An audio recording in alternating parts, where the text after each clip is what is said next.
I sacrificed my six-figure career to build my husband's logistics empire from the ground up. I made him the CEO he always pretended to be. But when his mother pointed out the door and told me I never belonged there, I walked away calmly, taking the master contracts, the top-tier clients, and the one devastating secret that kept their entire world from collapsing. Before I tell you how I dismantled their fake empire piece by piece, please take a moment to like and subscribe, but only if you genuinely enjoy this story. Drop a comment below and let me know where you are watching from and what time it is there. I love connecting with all of you. Now let me take you back to the exact moment the blindfold fell from my eyes. My name is Hannah. I am 33 years old. Until a few months ago, I was the unseen, uncredited, and entirely unpaid backbone of Sterling Industrial Supply. I spent 70 hours a week managing a regional shipping fleet, but on the night of the company's 10th anniversary gala, I was not sitting at the VIP table. I was crouching on the floor of the country club coat room, wearing a silk evening gown, desperately typing on my laptop in the dark. A catastrophic shipping reroute had just hit our system. A massive storm in the Midwest had grounded our primary carrier, and millions of dollars in inventory were on the line. I was manually overriding the dispatch protocols to reroute 12 freight trucks before the midnight cutoff. My knees ached against the cold tile floor. The smell of expensive wool coats and damp umbrellas surrounded me. Through the heavy oak doors, I could hear the clinking of crystal glasses and the booming voice of my husband Preston delivering his keynote address to 200 wealthy investors. I hit the final execution key on my laptop. The routing confirmed. The crisis was averted. I had just saved the company from a $500,000 penalty. I closed my laptop, took a deep breath, and stood up. My hands were trembling slightly from the adrenaline. I smoothed down the fabric of my dress, pinned a supportive smile onto my face, and pushed open the coat room doors to rejoin the gala. I walked into the ballroom just as Preston reached the climax of his speech. The room was dripping in wealth. Chandeliers cast golden light over tables covered in white silk and centerpieces of white orchids. Preston stood at the podium in a custom tuxedo bought entirely with company funds. I slipped into the back of the room, listening to him talk to the crowd about vision and sacrifice. The irony burned in my chest.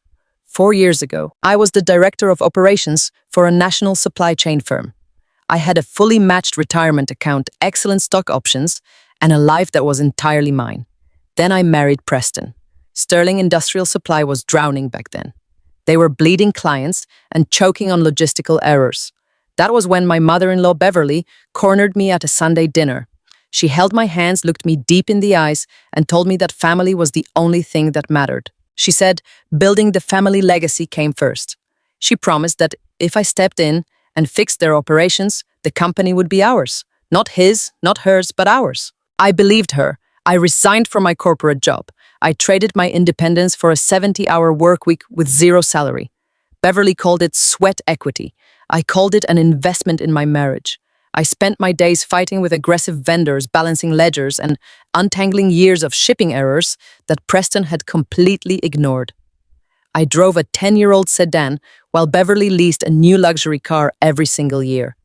As I stood in the back of the ballroom, I pushed those bitter thoughts aside and waited for the moment Preston would look at me. I waited for him to acknowledge the woman who had pulled his company back from the brink of bankruptcy. He raised his glass. I raised this glass to the woman who made this all possible. Preston projected into the microphone. To my mother, Beverly. Without your wisdom, your guidance, and your tireless dedication, Sterling Industrial Supply would not be standing here today.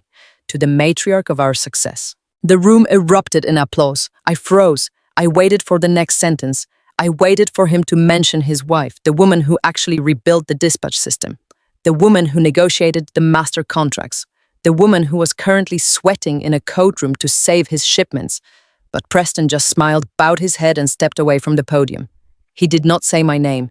He did not even look in my direction. A cold knot formed in my stomach as I navigated through the sea of cheering guests back to our table. Beverly was holding court. She wore a heavy diamond necklace that caught the light with every slight movement of her head. When I took my seat, she barely glanced at me. Sitting across from us was Arthur, a major venture capitalist who was considering a massive investment in our firm. Arthur leaned forward, smiling at me. "I do not believe we have been properly introduced," he said, extending a hand. I reached out to shake it, opening my mouth to introduce myself as the Director of Operations. Before I could form a single syllable, Beverly placed her hand firmly over my wrist, pushing it down. "Oh, Arthur," Beverly chimed in, her voice dripping with artificial sweetness. "This is Hannah. She's Preston's little helper.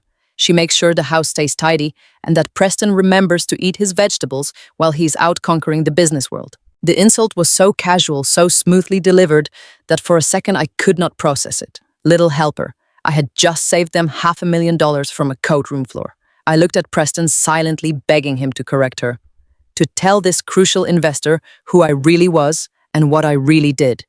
Preston just chuckled, swirling his expensive bourbon. "She certainly keeps me in line," he joked. The humiliation burned hot and bright in my cheeks.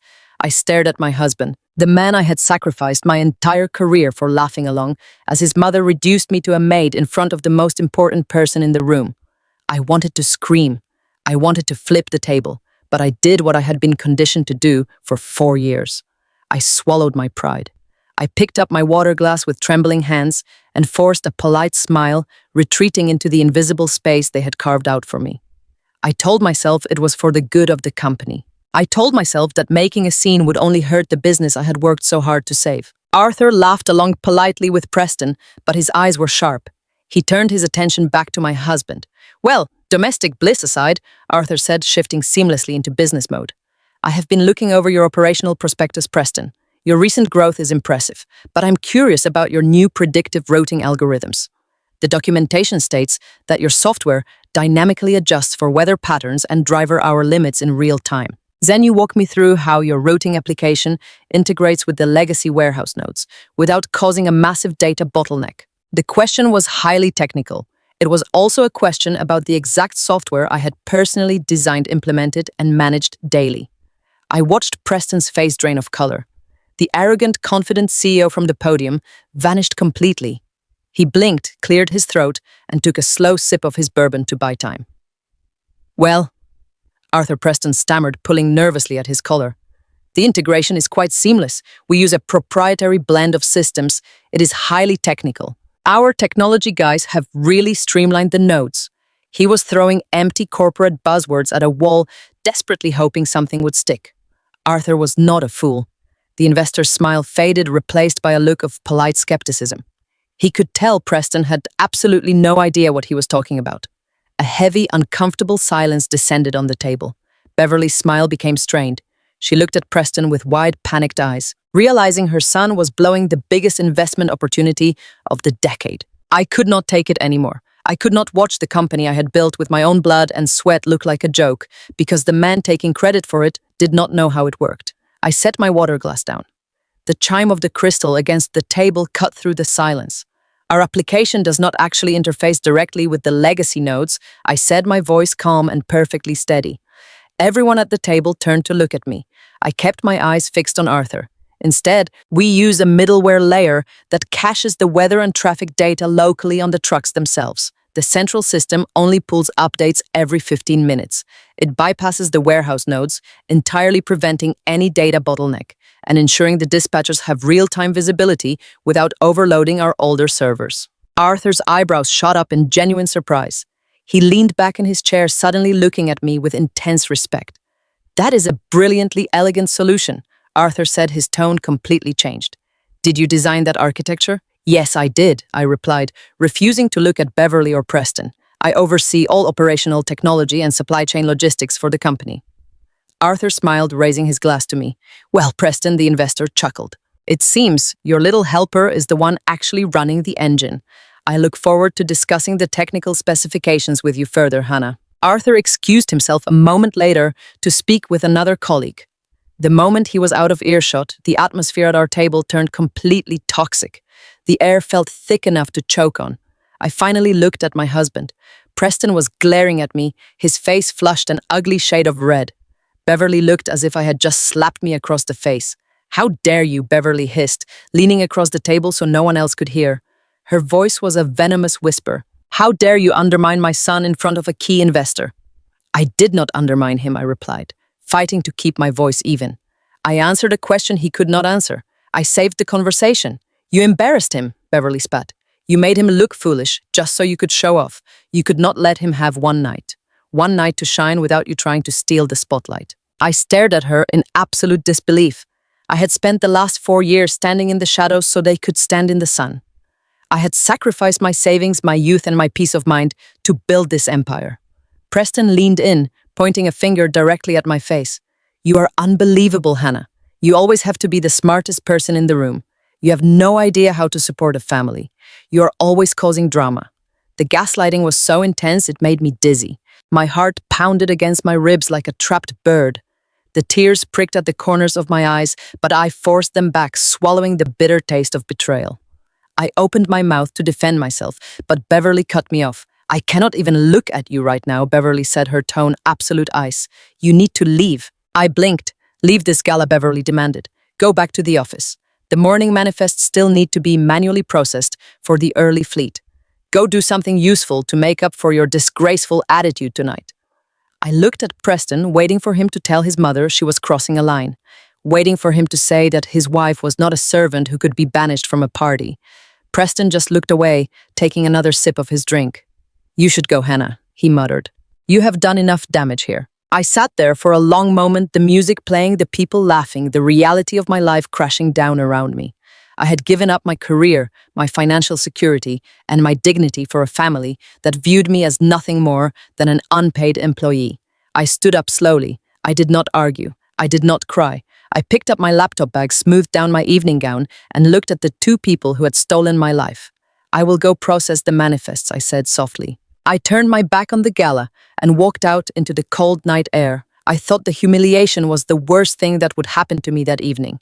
I had no idea that walking into that empty, dark office at 11 o'clock at night was about to uncover a secret that would shatter my entire reality and give me the exact ammunition I needed to destroy them both. I sacrificed everything to build my husband's family business.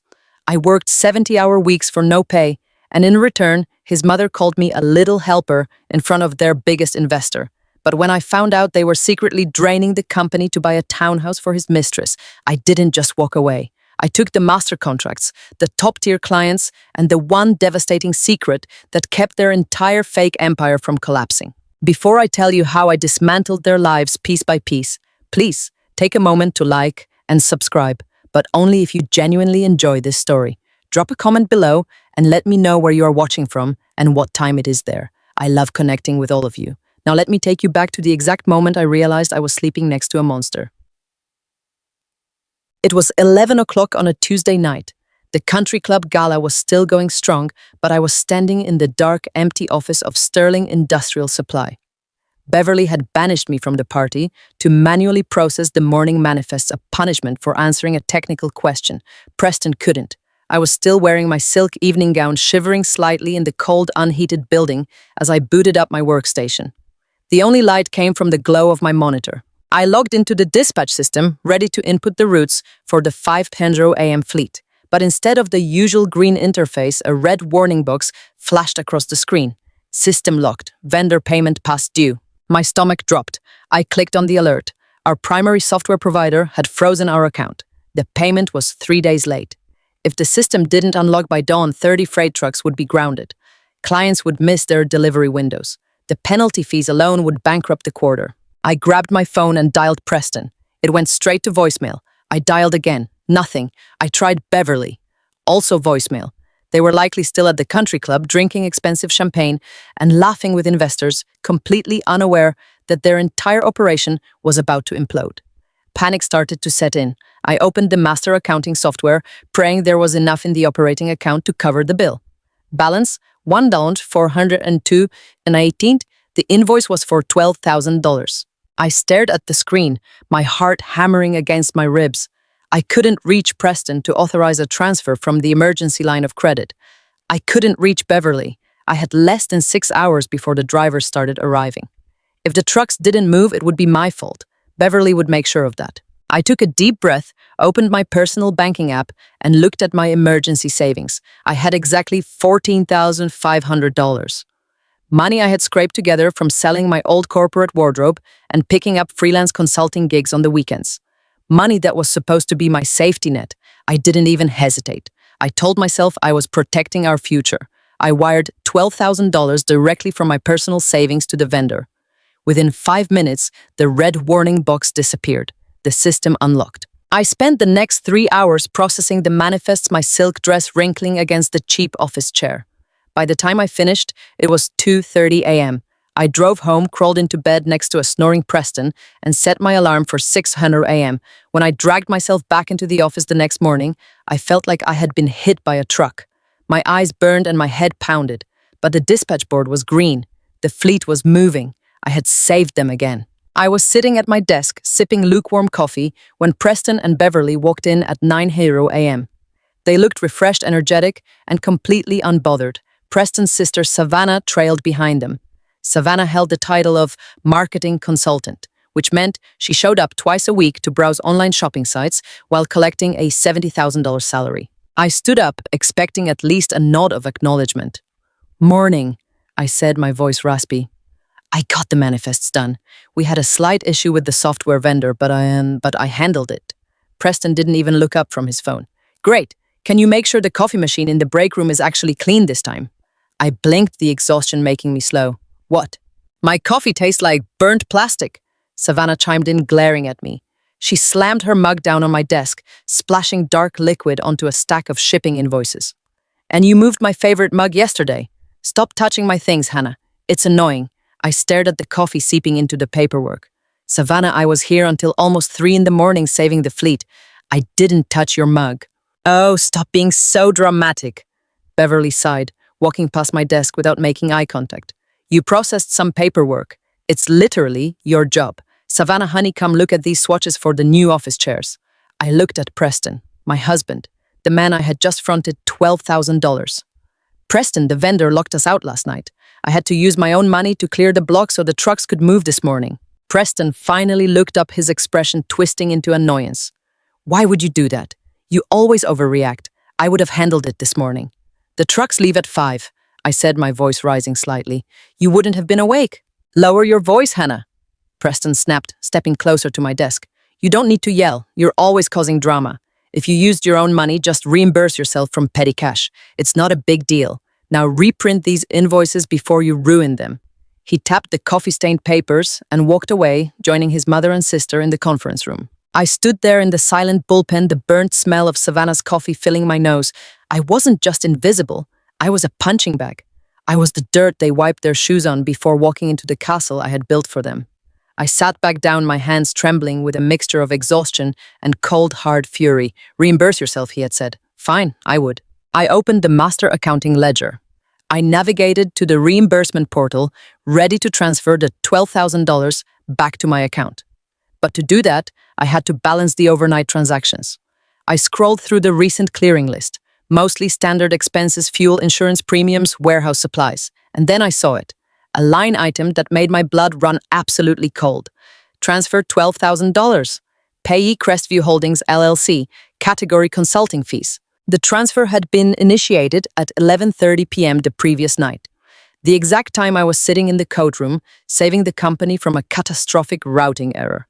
The exact time the software vendor tried to pull their payment and found the account empty.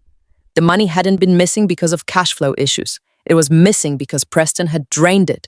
I leaned closer to the monitor, my heart beginning to pound a frantic rhythm.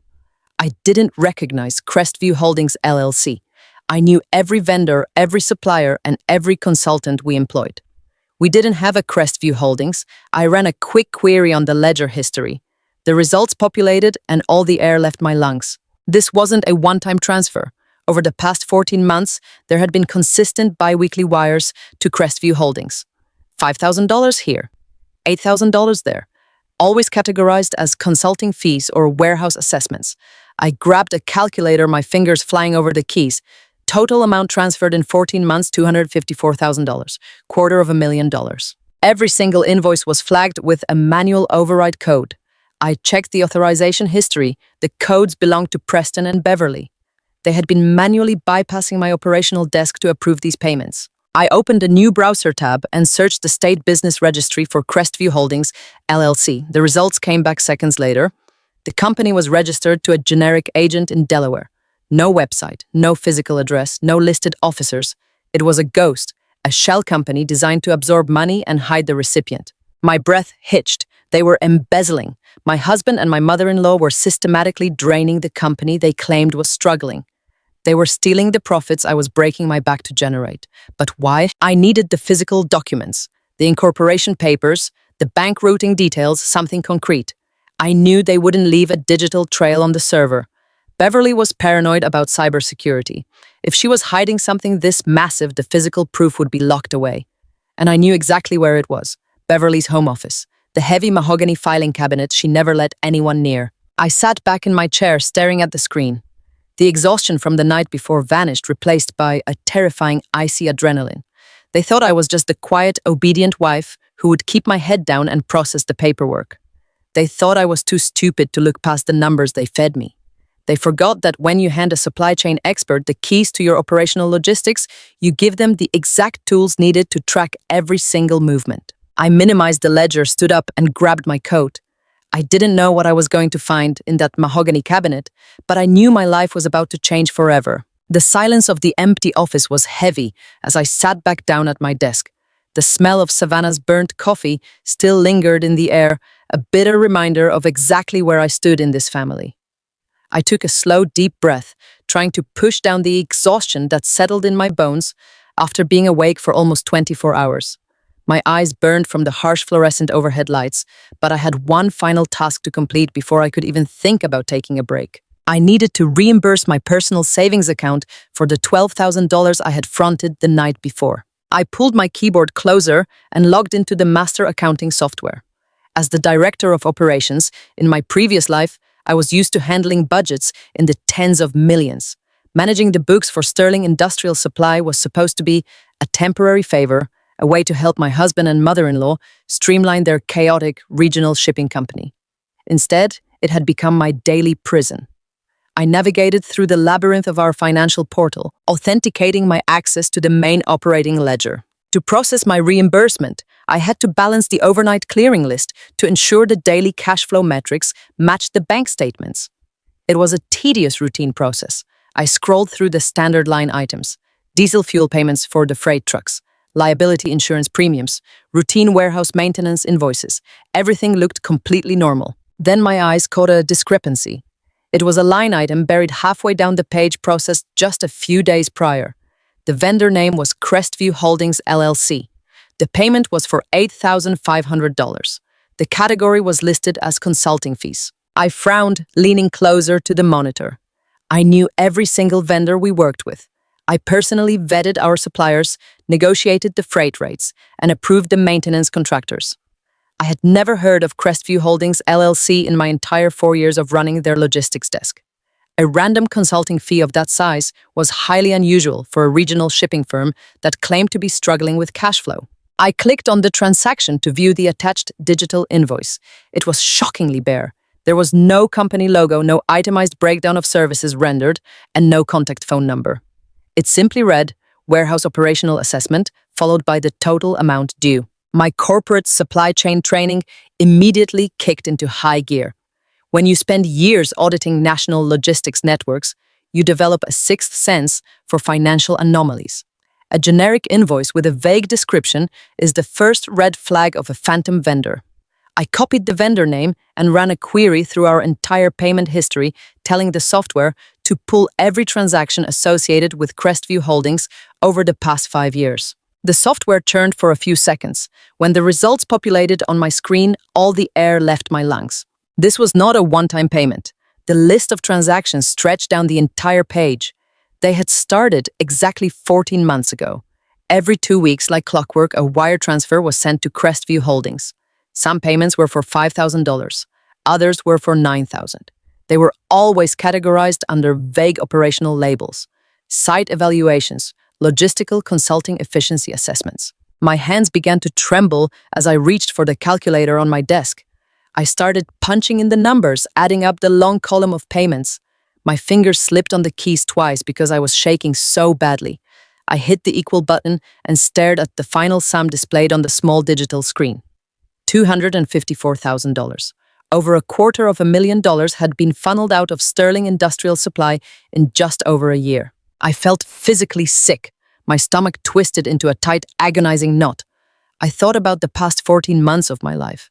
I thought about the panic attacks I had suffered trying to balance our operating budget so we could make payroll. I thought about the time I begged Preston to let us buy a new dispatch server because the old one kept crashing and delaying our drivers. He had looked me in the eye, wearing a custom-tailored suit, and told me that times were incredibly tough. He had told me I needed to be more creative with our limited resources because the company was barely scraping by. While I was driving a 10-year-old sedan with a failing transmission and working 70-hour weeks for absolutely zero salary.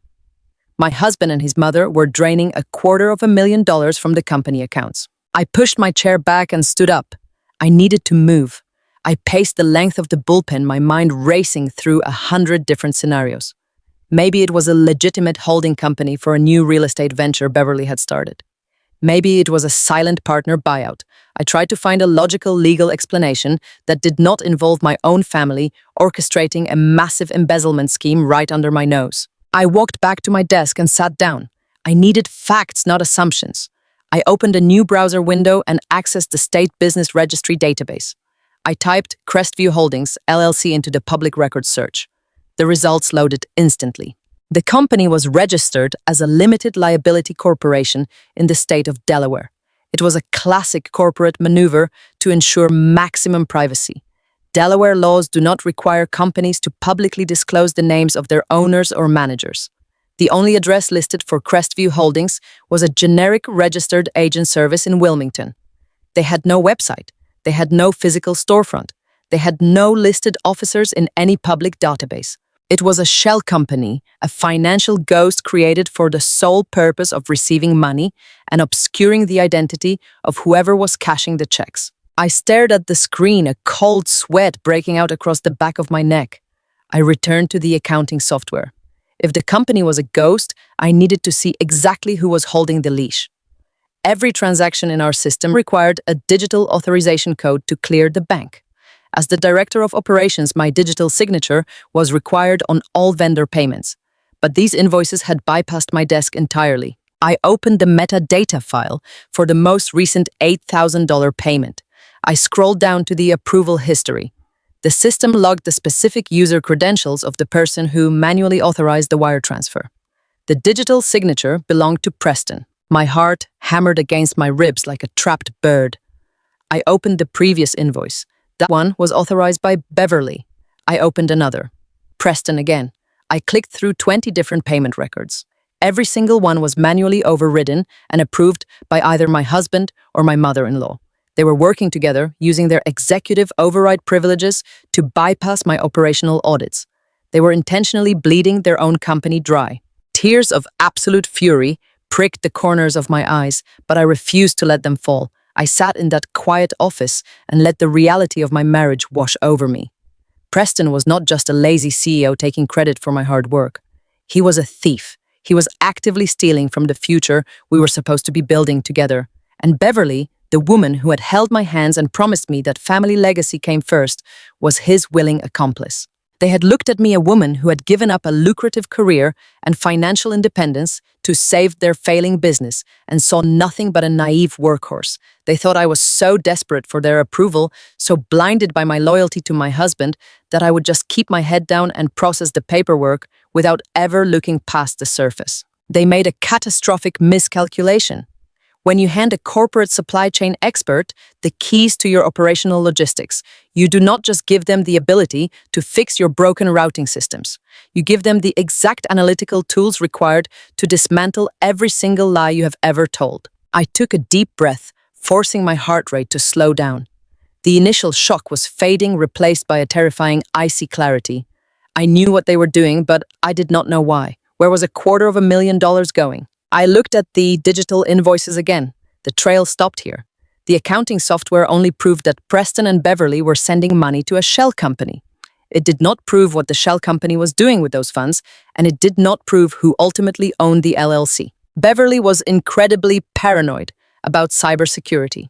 She refused to use cloud storage for highly sensitive documents, claiming that digital files could always be hacked or subpoenaed during an electronic discovery phase. If she and Preston were running a complex embezzlement scheme to hide assets, they would never keep the original incorporation documents or the bank routing details on the company server. The physical proof had to exist somewhere. A paper trail always exists. I closed my eyes and pictured Beverly's massive sprawling estate. I thought about her lavish dinner parties, her perfectly manicured gardens, and the one room in that house where no one was ever allowed to enter without her explicit permission, her home office. More specifically, the heavy antique mahogany filing cabinet sitting in the corner of that office. It was the only piece of furniture she kept meticulously locked with a physical brass key. She joked to guests that it held the family recipes, but I knew she kept the original founding deeds for Sterling Industrial Supply inside it. If there were physical incorporation papers, bank statements, or tax identification numbers linking Preston and Beverly to Crestview Holdings, they were inside that mahogany cabinet. I logged out of the accounting software and cleared my browser history. I packed up my laptop bag and turned off the lights in the bullpen. It was Friday morning. The Brooks family had a standing tradition of gathering at Beverly's estate every Sunday for a formal post-church brunch. It was a mandatory family event, a weekly performance where we all pretended to be the perfect wealthy American family. This Sunday was going to be different.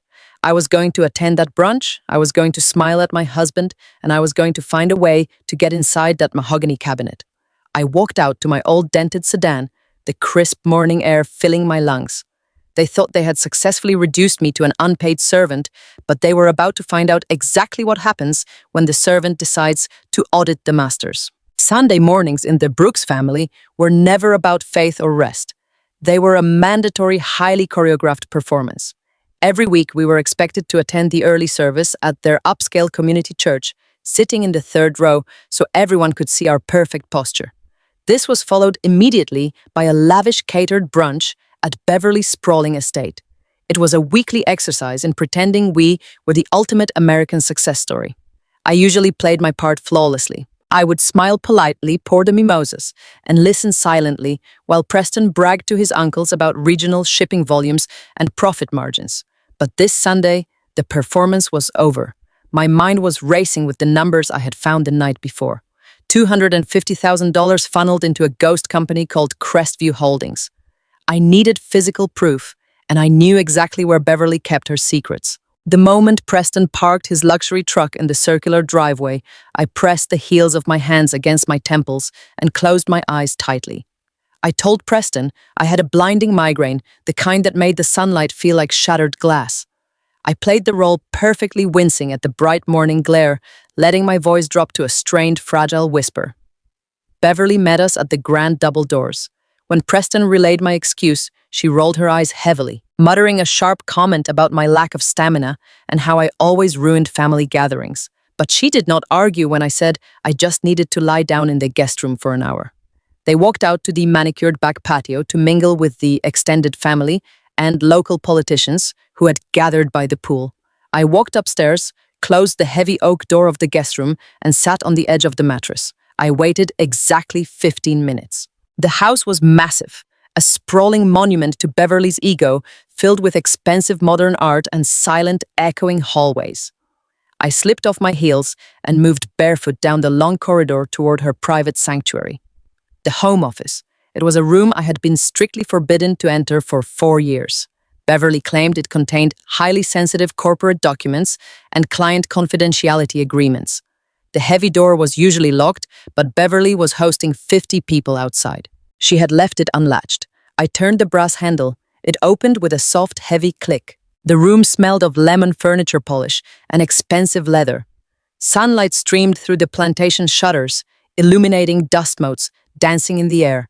And there, sitting in the corner, like a silent vault, was the antique mahogany filing cabinet. Beverly was entirely old school. She did not trust cloud servers or encrypted hard drives with her most sensitive personal secrets. She trusted solid brass and heavy wood. I pulled a sturdy metal hairpin from my updo and knelt on the plush carpet. I had never picked a lock before in my life, but this was a simple, outdated cabinet mechanism, not a bank vault. My hands were shaking so badly, I dropped the pin twice. Through the thick glass of the window, the sounds of laughter and clinking champagne flutes drifted up from the patio below. I could hear Preston's booming laugh carrying over the crowd. If he or Beverly decided to come upstairs to check on me, if they walked through that door right now, my life as I knew it would be completely over. I took a deep, shuddering breath, steadied my trembling fingers, and wiggled the metal pin into the simple lock mechanism. I twisted it blindly, feeling for the internal catch. 10 agonizing seconds passed. Then I felt a satisfying, heavy click. The lock disengaged. I pulled the brass handle and the heavy drawer slid open smoothly on its tracks. The cabinet was packed tight with neatly labeled manila folders. Property deeds, tax returns, vendor contracts, insurance policies.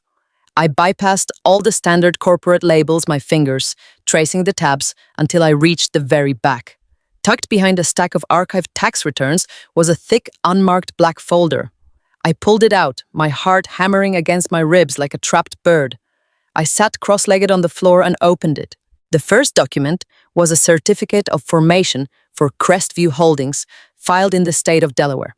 The registered agent was a generic corporate service, but the authorizing signatures at the bottom of the final page were clear as day in blue ink. Beverly Brooks and Preston Brooks.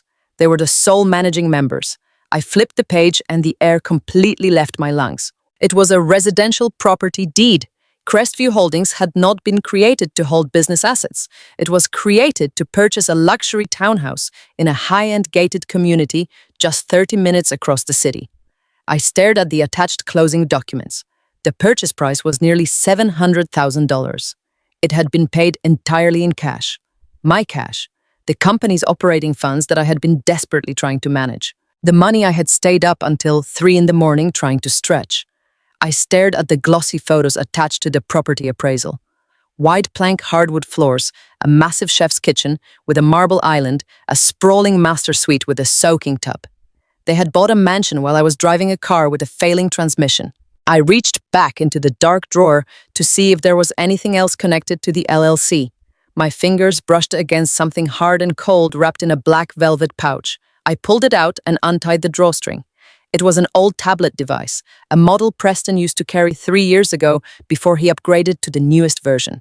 He had told me he wiped it clean and donated it to a charity drive. He had lied. I pressed the power button. The battery was almost dead, the screen glowing a faint red at 5%, but it turned on. It did not require a passcode. Preston was always incredibly lazy about his digital security. It was still synced directly to his primary cloud account. I opened the messaging application.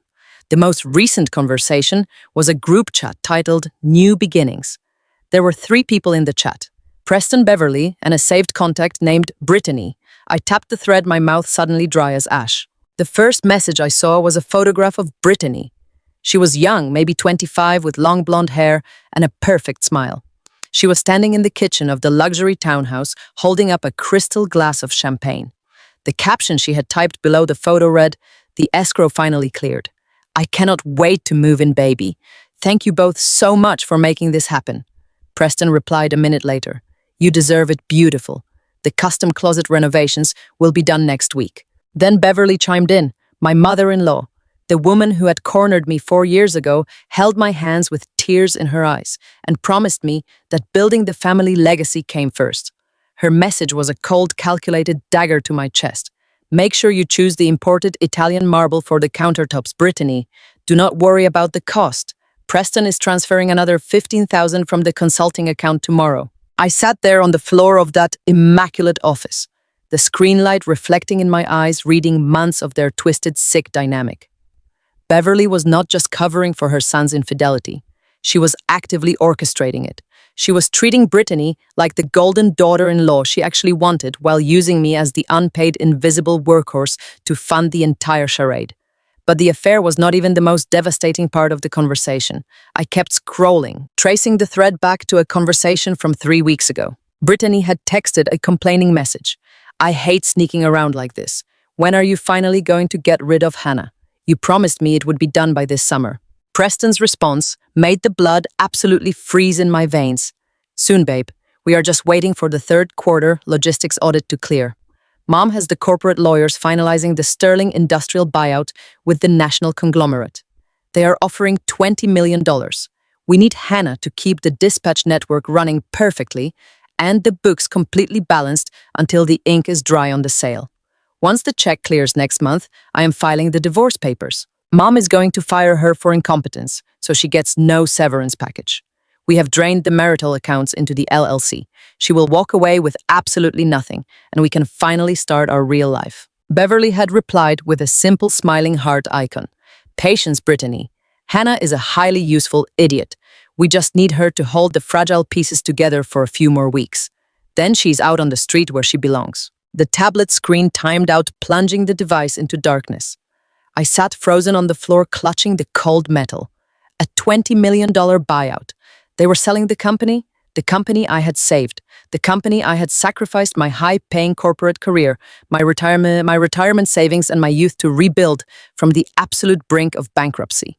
They were secretly negotiating to sell it, take all the money, and leave me completely destitute. Every late night in the office, every skipped family vacation, every single time I had used my own personal emergency savings to float their vendor payments so the trucks could keep moving. It was all a calculated, malicious trap. They had meticulously groomed me to be their perfect, obedient victim. For 10 long minutes, I did not move a single muscle. I just sat on the expensive Persian rug, pulled my knees to my chest, and sobbed. The kind of deep chest heaving sobs that ache deep in your bones. I grieved for the future I thought I was building. I grieved for the children I thought we were going to have. I grieved for the confident, independent woman I used to be before I let these monsters break my spirit and convince me I was nothing more than a little helper. I cried until my eyes were swollen, my vision blurred, and my throat felt raw and bloody. I felt a profound, crushing sense of total betrayal. The man I slept next to every single night was actively plotting my complete financial ruin, and he was doing it with the enthusiastic blessing of his mother. But then, as I sat there shivering on the floor, the tears simply stopped. The crushing sadness evaporated from my body, leaving behind a terrifying, icy clarity. I wiped my face with the back of my hand. I looked at the thick black folder. I looked at the dead screen of the tablet. Beverly and Preston thought they had orchestrated the perfect corporate crime. They thought I was a naive, desperate little secretary who would quietly disappear into the night when they finally pushed me out the door. They completely forgot who they were dealing with. I was a senior director of operations. I built complex logistical systems. I tracked millions of dollars in corporate assets, and I knew exactly how to dismantle a supply chain piece by piece until nothing was left. They had just handed a loaded gun directly to the one person in the world who knew exactly where to aim it. I pulled my personal phone from my pocket. I opened the camera application. I did not rush. I was methodical and meticulous. I photographed the Delaware LLC incorporation papers, making sure the signatures were perfectly in focus. I photographed the property, deed, the cash transfer receipts, and the luxury appraisal photos. Then I pressed the power button on the tablet again, praying the last remaining % of battery would hold. The screen flickered to life. I took clear, high-resolution photos of every single text message in that group chat. Every undeniable proof of their embezzlement. Every mention of the secret $20 million corporate buyout. Every cruel, gloating word they had written about my impending ruin and my replacement. When I was finished, I checked my phone to ensure every image was backed up to my personal secure cloud drive. I placed the tablet back into the black velvet pouch and set it exactly where I had found it. I closed the black folder and tucked it deep into the back of the drawer, hiding it behind the archived tax returns. I slid the heavy mahogany drawer shut and locked it with the metal hairpin, listening for the internal click. I stood up, smoothed down the wrinkles in my dress, and looked around the office to ensure absolutely nothing was out of place. I walked barefoot back down the long, silent hallway, slipped into the guest bathroom, and splashed freezing cold water on my face until the redness around my eyes faded. I applied a fresh coat of mascara. I practiced my smile in the vanity mirror. It was a flawless, empty, terrifying smile. I walked downstairs and stepped out onto the sunny, crowded patio. The air was warm and smelled of expensive catered food. Preston immediately walked over and handed me a fresh mimosa, kissing my cheek for the benefit of his watching relatives. Beverly glided over her diamond necklace, sparkling in the sun, and asked if my little headache was feeling any better. I looked at the two of them, sipping their expensive champagne, playing their roles to perfection. They were completely oblivious to the fact that I had just downloaded the exact blueprints needed to burn their entire empire to the ground. I took a slow sip of my drink, smiled brightly at my mother-in-law, and told her I was feeling much, much better. The hardest part of discovering you are married to a monster is waking up the next morning and having to make them coffee. When my alarm went off at 5:30 on Monday morning, I lay perfectly still in the dark. Preston was snoring softly beside me, his arm draped heavily across my waist. For 4 years, I had found comfort in that weight. I used to think it was the weight of a partnership, the physical proof of a man who loved me and wanted to build a life with me. But as I stared at the ceiling, feeling the phantom burn of the tears I had cried on Beverly's office floor the day before, that weight felt like a chain. He was not my partner. He was my warden, and he was actively plotting my financial execution while I slept next to him. I carefully lifted his arm, slid out of bed, and walked to the kitchen. My hands shook as I measured the coffee grounds, but I forced myself to take slow, deep breaths. I could not let them see a single crack in my armor. If Beverly or Preston suspected for 1 second that I had picked the lock on that mahogany cabinet, they would immediately destroy the digital trails, lock me out of the building, and file the divorce papers before I could secure a lawyer. I had to play the role they had written for me perfectly. I had to be the obedient, invisible, naive wife who was too busy working to notice the knife inching toward her back. When Preston walked into the kitchen 30 minutes later, wearing a crisp white dress shirt paid for by the company, I was breaking my back to save. I turned and handed him his favorite mug. I smiled. It was the most difficult performance of my entire life, but I smiled brightly and asked him how he slept. He kissed my forehead, a casual practiced gesture of affection that made my skin crawl, and complained about a slight cramp in his shoulder. I listened to him talk about his upcoming golf game, nodding in all the right places, pouring his coffee, acting like my entire world had not completely shattered 24 hours prior. I swallowed my disgust and let him believe he was the smartest person in the room. He had absolutely no idea that the woman pouring his morning coffee had already memorized the routing numbers to his mistress's shell company. The moment I arrived at the Sterling Industrial Supply office, the facade dropped, replaced by a cold, singular focus. I walked straight past Savannah, who was already at her desk browsing a luxury shoe website, and locked myself inside my small office. I opened my purse and pulled out a high-capacity, military-grade, encrypted hard drive I had purchased with cash on my way to work. I plugged it into the back of my workstation tower, bypassing the network security protocols I had personally designed. The company server was my domain. Beverly and Preston may have held the executive titles, but I was the architect of their entire digital infrastructure. I knew every backdoor, every hidden folder, and every administrative override code. I opened the master directory and began the extraction. I did not just want the financial ledgers, I wanted everything. I dragged the complete client contact lists, the vendor agreements, and the tax returns from the past 5 years into the external drive. Then I navigated to the operational sector of the server. This was the crown jewel of Sterling Industrial Supply, the proprietary routing algorithms and dispatch software codes that I had painstakingly written to keep the freight trucks moving efficiently. The very software the national conglomerate was preparing to pay $20 million to acquire. I initiated a full download of the source code. A small progress bar appeared on my screen, estimating 45 minutes to completion. Those 45 minutes were pure agony. Every time footsteps echoed down the hallway, my heart hammered against my ribs. If Beverly walked in and saw the data transfer, the game would be over. I pulled up a complicated spreadsheet on my main monitor to hide the transfer window, pretending to be deep in an inventory audit. The office slowly filled with the sounds of ringing phones and shouting dispatchers. At one point, Preston knocked on my door and opened it before I could answer. My pulse spiked, but I kept my eyes fixed on the dummy spreadsheet. He just wanted to complain that the warehouse manager was asking for a budget increase. I gave him a generic, soothing answer, promising I would handle it. He nodded and walked away, completely oblivious to the green progress bar, creeping toward 100% right behind my shoulder. When the transfer finally completed, the notification chimed softly. I safely ejected the encrypted drive, unplugged it, and dropped it into the secret zippered compartment at the bottom of my purse. The physical weight of the small metal drive felt like a loaded weapon. I now possessed the entire company in the palm of my hand.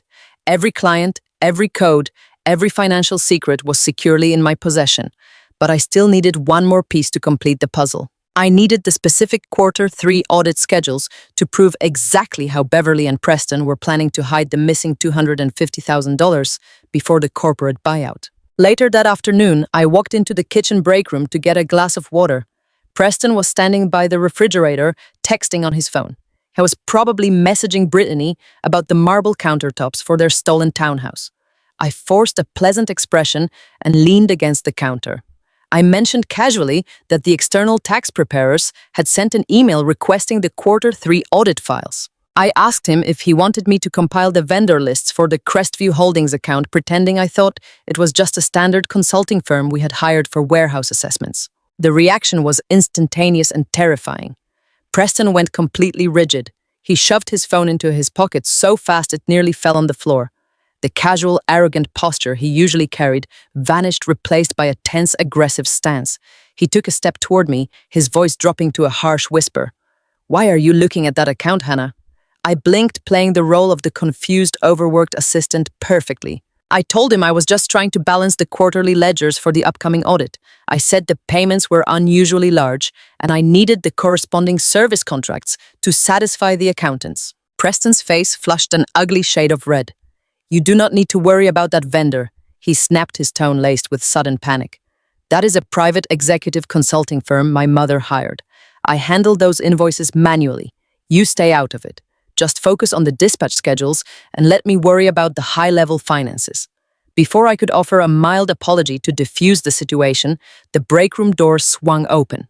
Beverly walked in. She must have been standing in the hallway listening. Her eyes were narrowed into cold, calculating slits. She looked from Preston to me, instantly grasping that I was getting too close to their massive secret. Beverly did not yell. She did exactly what a seasoned predator does when they feel threatened. She smiled, but the smile did not reach her eyes. "Hannah, dear," Beverly said, her voice dripping with artificial sweetness. "You have been working so hard lately. I think the stress is starting to affect your memory. We already discussed the executive consulting budget last month. You really should not be digging into files that do not concern your department. It makes you look paranoid." I apologized quickly, keeping my head down, and retreated to my office. But the damage was done. I had tipped my hand just a fraction of an inch, and that was all it took for the paranoia to take root in their minds. Over the next 2 days, the atmosphere in the office shifted dramatically. The subtle disrespect I had endured for 4 years transformed into active hostility. Preston and Beverly started locking the door to the corner executive suite whenever they were inside. They stopped copying me on the daily operational emails. Savannah, sensing the shift in power, became even more obnoxious, deliberately spilling a stack of processed invoices on the floor and demanding I pick them up. I could feel their eyes on me constantly. They were watching my every move, whispering in the hallways, terrified that the quiet workhorse had finally looked up from the plow. I knew they were going to accelerate their timeline, but I drastically underestimated how ruthless Beverly could be when she felt cornered. She realized she could not wait for the ink to dry on the $20 million buyout before getting rid of me. She needed to push me out immediately before I could ask any more questions about the missing Q3 funds. And to do that without paying me a severance or risking a wrongful termination lawsuit, she needed to build a case that I was completely incompetent and a danger to the company. The trap was sprung on a Thursday afternoon. I was sitting at my desk reviewing the driver logs when my desk phone rang. It was the logistics director for Apex Manufacturing, our absolute largest regional client. They accounted for nearly 30% of our monthly shipping revenue. The director was absolutely furious, screaming so loudly I had to hold the receiver an inch away from my ear. I demanded to know why their master shipping contract had been cancelled and why their freight trucks had not arrived at the loading docks that morning. I felt a cold spike of genuine panic. I opened the Active Directory on my computer and searched for the Apex Manufacturing master file. It was completely gone, not just moved, but permanently deleted from the active shipping server.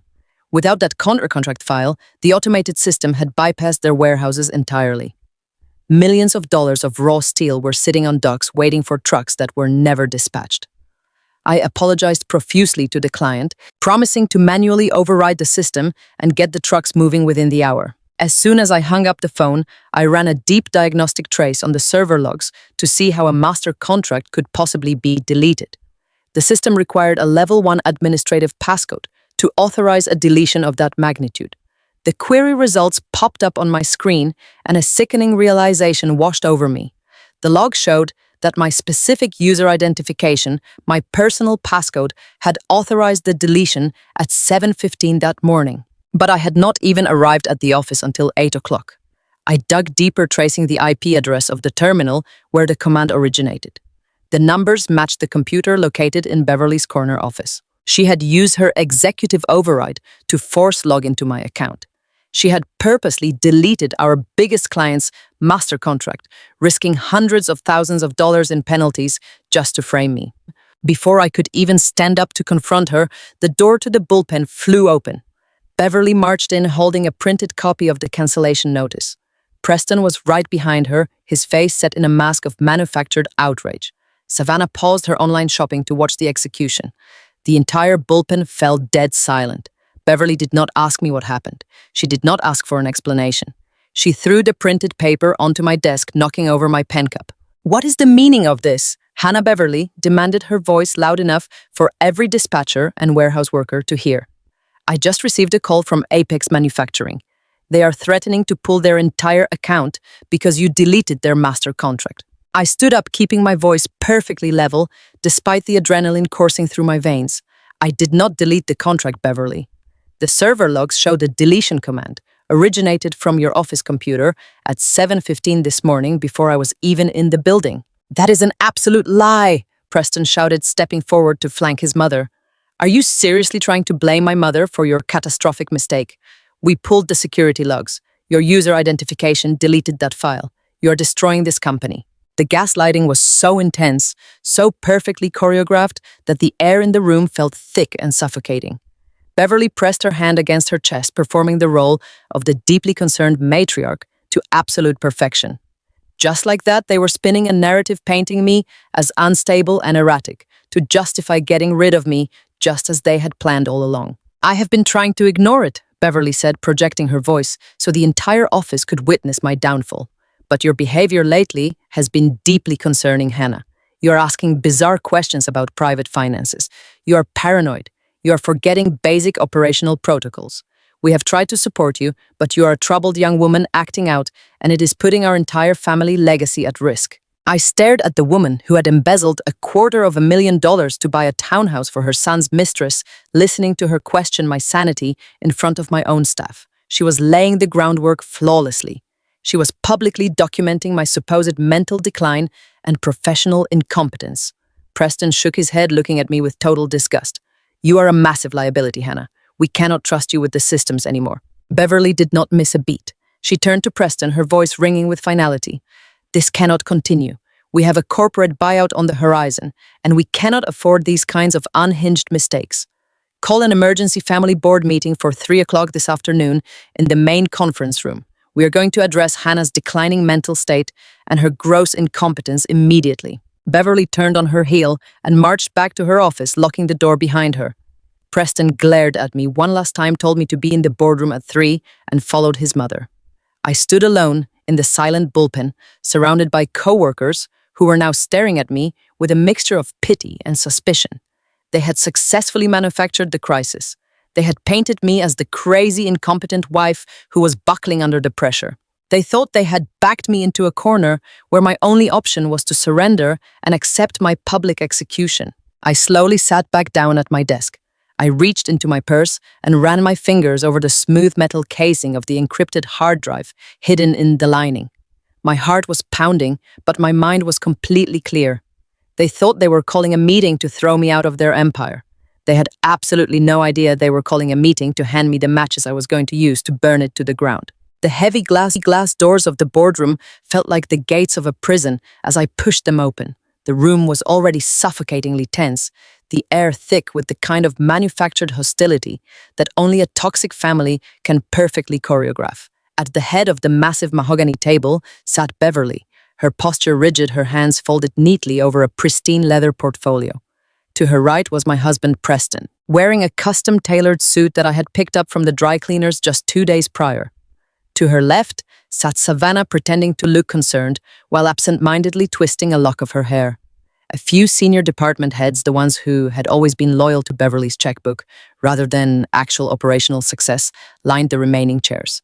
They were the silent audience brought in to witness my execution. I took the only empty seat remaining at the far end of the table.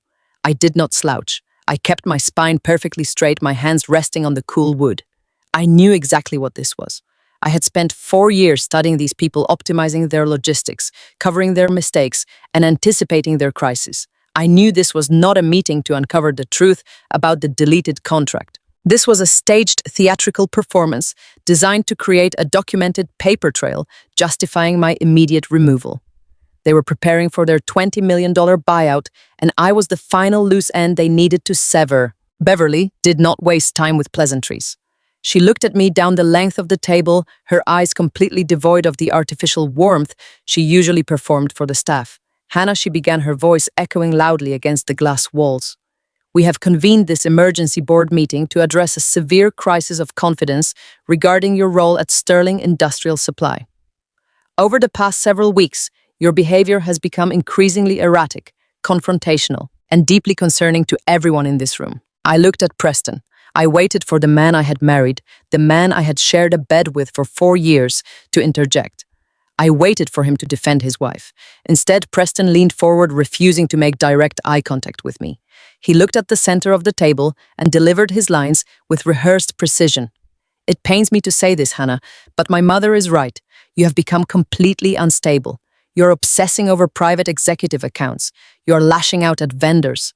And this morning, your paranoia culminated in the catastrophic deletion of the Apex manufacturing contract. You are a massive liability to our operations and a danger to this family legacy. The sheer audacity of his words sent a jolt of electricity straight to my fingertips. Unstable, paranoid, a liability. He was projecting his own guilt onto me, weaponizing my dedication against me. I took a slow, deep breath, ensuring my voice would not waver. I did not delete that contract, Preston. As I stated earlier, the server logs clearly indicate that the deletion command was initiated from a terminal inside Beverly's locked office at 7:15 this morning. I was not even on the premises. I can pull the security badge swipes right now to prove it. Savannah scoffed loudly, rolling her eyes. Oh, please, Hannah. Stop making up these crazy conspiracy theories. You probably logged in remotely or gave your password to someone else just to sabotage us. You're always trying to cause drama because you are jealous that Preston is the CEO and you are just the operations manager. The gaslighting was so dense, it felt like a physical weight pressing down on my chest. I looked around the room at the department heads. They were staring at their notepads, refusing to look at me. They knew I had built the very systems Beverly was accusing me of destroying, but they also knew who signed their paychecks. Truth did not matter in this room. Power mattered. Preston slammed his hand flat against the table, a sudden, violent gesture meant to intimidate me.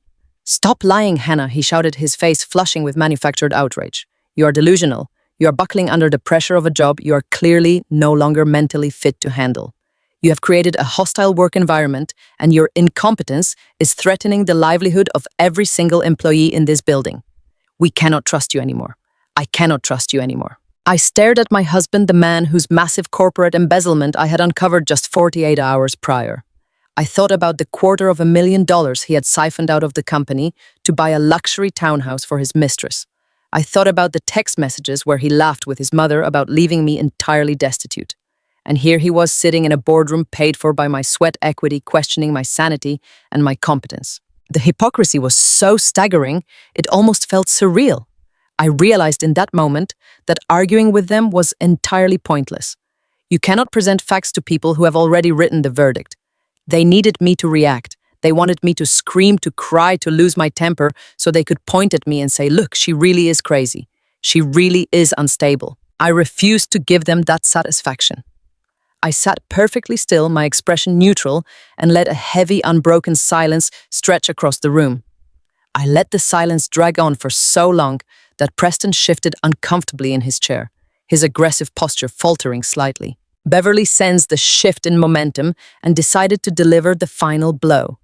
She stood up slowly, smoothing the front of her expensive blazer. She walked halfway down the length of the table, stopping just a few feet away from my chair. She looked down at me, her face twisting into a mask of pure, unfiltered contempt. The polite mother-in-law facade she had maintained for years completely evaporated, leaving behind nothing but cold, absolute malice. You have always been a disappointment to me, Hannah Beverly said, her voice dropping to a harsh, venomous whisper that carried clearly to every corner of the silent room. I brought you into this company because I thought you could be useful, but you are nothing but a destructive, ungrateful problem. You are not a partner in this business. You are not an executive. You never belonged here. You are just a help. And I am officially terminating your employment at Sterling Industrial Supply for gross negligence and insubordination." She pointed a manicured finger directly at the heavy oak doors leading out to the bullpen. "Leave your company phone and your office keys on that desk immediately. Get out of my company. And more importantly, get out of my son's house. I want your belongings packed and gone by the end of the day. Get out of my son's house." The words echoed in my mind. The house that Preston and I had lived in for 4 years was technically owned by a real estate trust controlled by Beverly. It was a classic financial control tactic, a way to ensure I never truly had a foundation of my own. They were stripping me of my job, my income, my marriage, and my shelter, all in the span of 5 minutes. They expected me to break. They expected me to drop to my knees, beg for my job, plead for my marriage, or at the very least burst into hysterical tears. Instead, I felt a profound freezing calm wash over my entire body. It was the calm of someone who holds a winning lottery ticket while someone else brags about finding $1 on the sidewalk. I looked at Beverly's pointing finger, then up at her face. I looked at Preston, who was watching me with a smug, satisfied smirk, completely confident that he had just flawlessly executed his master plan to dispose of his inconvenient wife right before his $20 million payday. I stood up. I did not rush. I deliberately took my time. I reached into my blazer pocket, pulled out my company-issued smartphone, and set it gently on the mahogany table. I reached into my purse, unclipped my heavy set of office keys, and placed them right next to the phone. The metallic clink sounded loud in the quiet room. I looked directly into Beverly's eyes. I did not raise my voice, but I spoke with a quiet intensity that forced her to step back slightly. "You are absolutely right about one thing, Beverly," I said smoothly. "I never belonged here." I turned my gaze to Preston. His smirk faltered just a fraction of an inch as he met my eyes. There were no tears on my face. There was no panic in my posture. I gave him a small, chilling smile. "Goodbye, Preston. Good luck with the Q3 audits. I am sure you will handle them brilliantly without me." I turned my back on the boardroom and pushed through the heavy glass doors. I did not look back. I walked steadily across the bullpen floor. The entire office had gone dead silent. Dispatchers, warehouse managers, and administrative assistants were all staring at me from their desks, having undoubtedly heard the shouting through the walls. I did not stop to explain myself.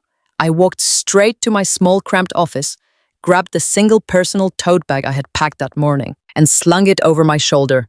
Deep inside the zippered lining of that bag rested the military-grade, encrypted hard drive, containing the entire company infrastructure, the master client contracts, the proprietary software codes, and undeniable proof of their $250,000 embezzlement scheme. I walked out the front doors of Sterling Industrial Supply and stepped into the bright, crisp afternoon sunlight. The air tasted cleaner than it had in 4 years. As I walked to my 10-year-old sedan parked in the far corner of the lot, I felt a strange sense of liberation.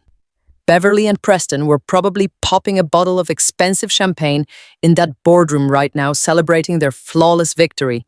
They genuinely believed they had outsmarted me. They believed they had successfully pushed the quiet, naive workhorse out into the cold with absolutely nothing to her name, paving the way for their massive corporate buyout and Preston's new life with his mistress. They were so blinded by their own arrogance, so utterly convinced of their superior intellect, that they had failed to realize a fundamental truth. When you push the person holding the foundation of your empire out the door, the empire collapses. I unlocked my car, tossed my bag onto the passenger seat, and started the engine. The radio clicked on, playing a soft jazz melody that felt incredibly out of place compared to the adrenaline pumping through my veins.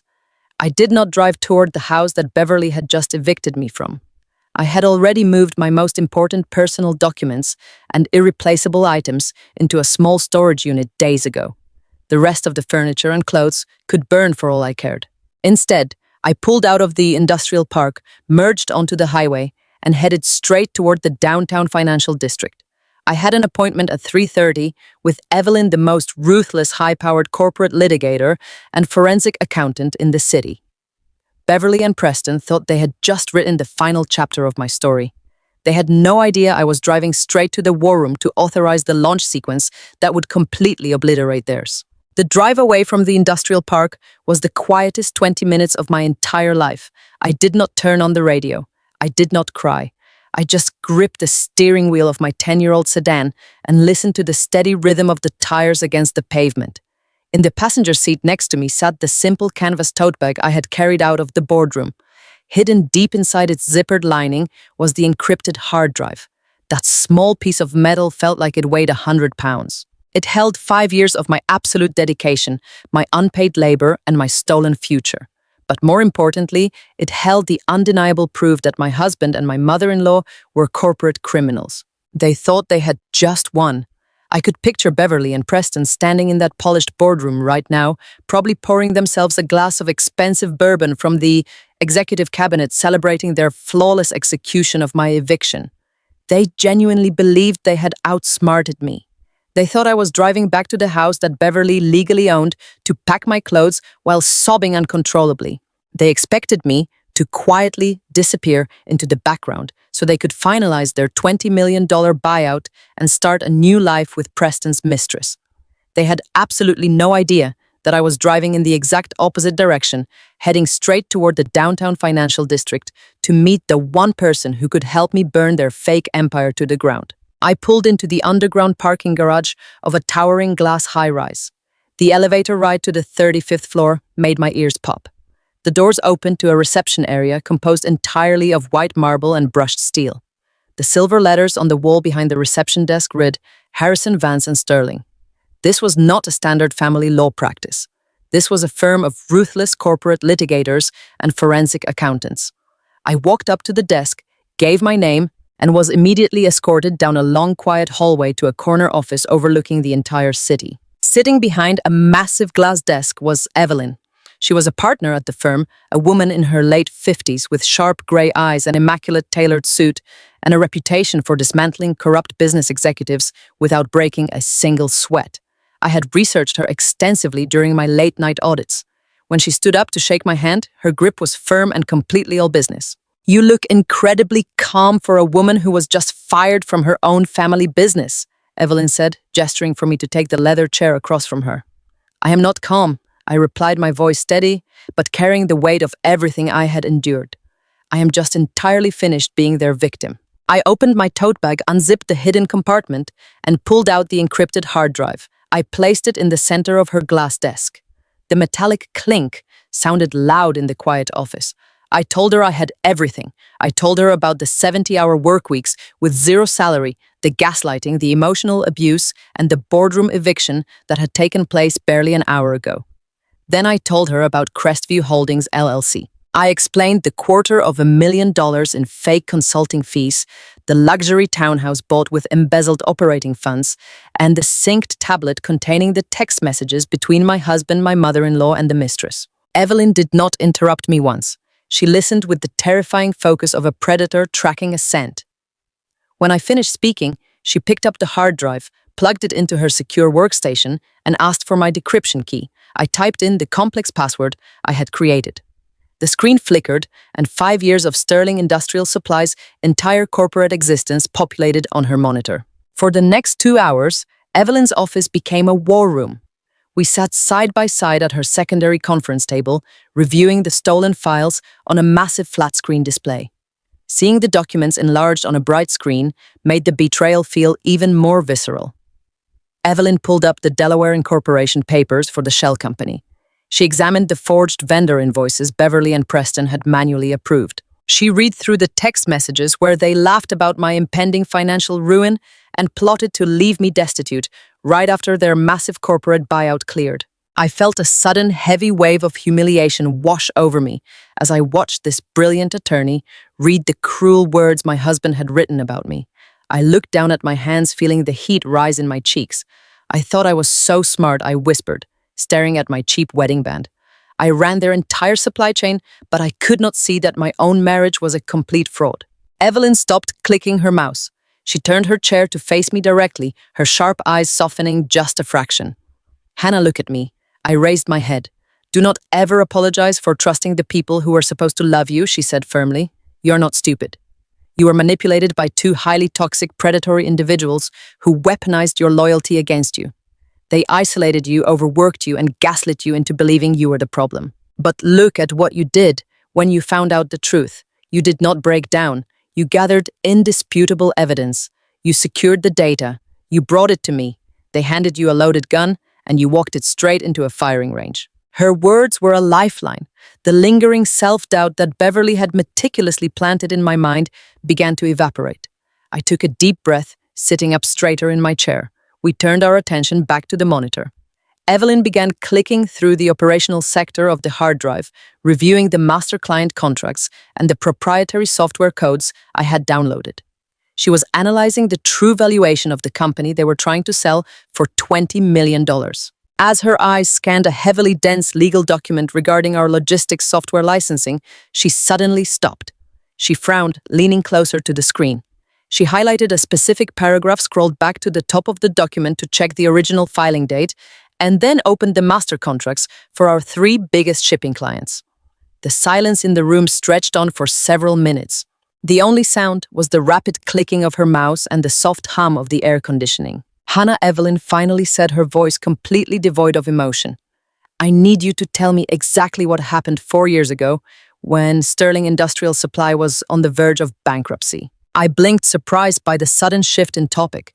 I explained the history as clearly as I could. 4 years ago, Preston had nearly driven the company into the ground with reckless spending and terrible logistical management. His personal credit score was completely ruined. Beverly had leveraged the family estate to the absolute maximum just to keep the lights on. When I stepped in to fix the operations, we desperately needed a new automated dispatch software to handle the volume, and we needed to secure long-term contracts with 3 major regional manufacturers to guarantee our cash flow. But because Sterling Industrial Supply had such a terrible financial rating, the software vendors refused to license their product to the company. The regional clients refused to sign master contracts with a business that looked like it was going to fold in 6 months. So what did you do? Evelyn asked, her eyes fixed intently on my face. I did what I always did, I replied, a bitter taste in my mouth. I sacrificed for the family. I used my pristine corporate background and my own excellent credit score to set up a personal limited liability company called Hannah Brooks Consulting. I personally signed the licensing agreement for the proprietary dispatch software under my LLC. Then I used my LLC to sign the master service agreements with the 3 major manufacturers. I essentially acted as a completely independent broker. Once the ink was dry, I just granted Sterling Industrial Supply full administrative access to use the software and service the clients.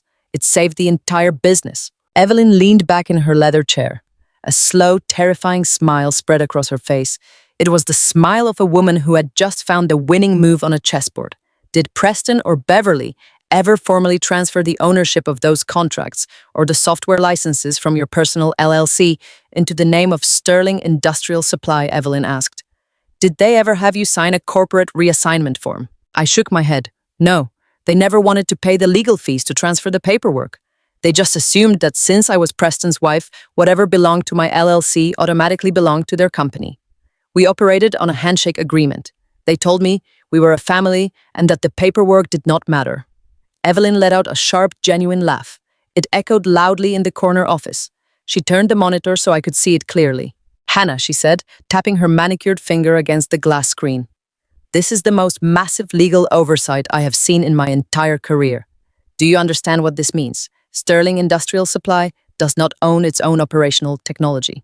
Sterling Industrial Supply does not hold the legal rights to its 3 primary revenue streams.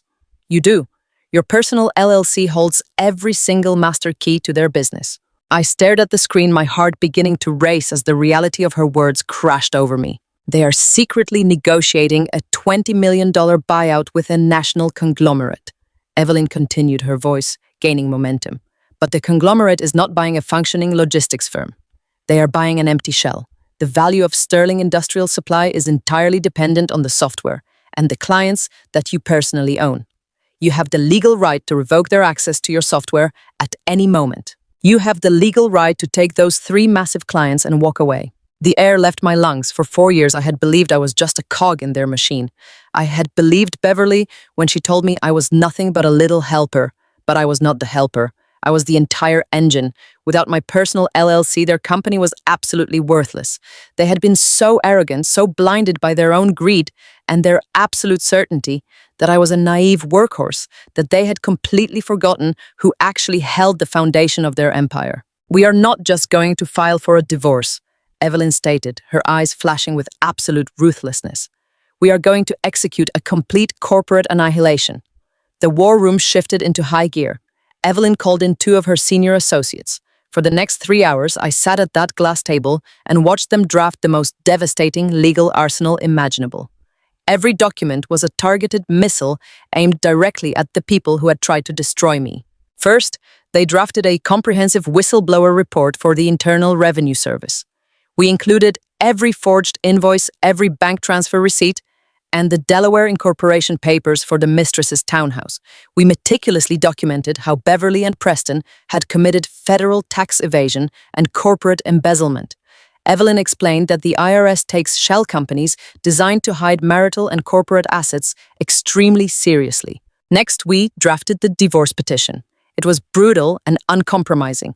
We demanded full repayment of my stolen wages for the past 4 years, calculated at my previous corporate rate. We demanded exactly 50% of all marital assets, including the immediate liquidation of the luxury townhouse Preston had bought for Brittany. Finally, Evelyn drafted the kill shot, a formal cease and desist order from Hannah Brooks Consulting. The document officially revoked Sterling Industrial Supply's right to use the proprietary dispatch software, effective immediately upon delivery. It also served formal notice that my LLC was retaining the exclusive rights to the 3 master client contracts. When the towering stack of paperwork was finished, Evelyn placed it inside several thick black presentation folders. She slid them across the desk to me. "They think they have pushed you out of the picture just in time to cash a $20 million check," Evelyn said softly. "We are going to let them believe that. We are going to wait in the shadows while they finalize their negotiations. We will let them put on their expensive suits, drink their champagne, and sit down at the signing table with the national buyers. And right before the ink dries, you are going to hand them these folders." I placed my hands flat against the cool black covers of the folders. The freezing calm that had washed over me in the boardroom returned, but this time it was accompanied by a deep, undeniable sense of power. I was no longer the exhausted, gaslit wife trying to win the approval of people who hated me. I was the architect of their impending ruin. Over the next 2 weeks, I lived completely off the grid. I stayed in a quiet extended stay hotel on the outskirts of the city, paid for with the remainder of my personal emergency savings. I did not answer any calls from the numbers I did not recognize.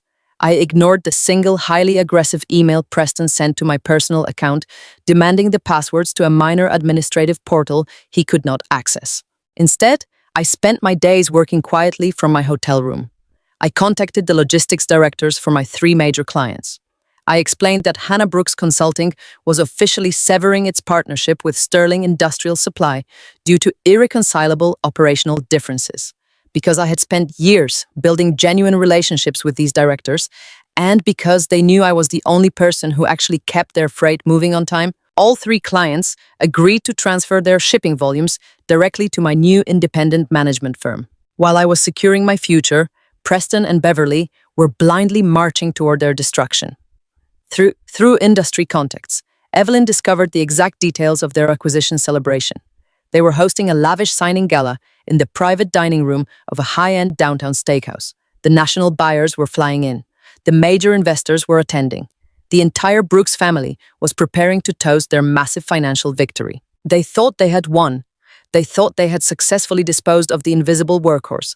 They were completely unaware that the company they were selling was already a hollow shell, and the woman they had evicted was waiting in the shadows holding the matches that would burn their entire legacy to ash. For the next 14 days, I lived entirely in the shadows, operating from a cramped room in an extended stay hotel on the industrial outskirts of the city.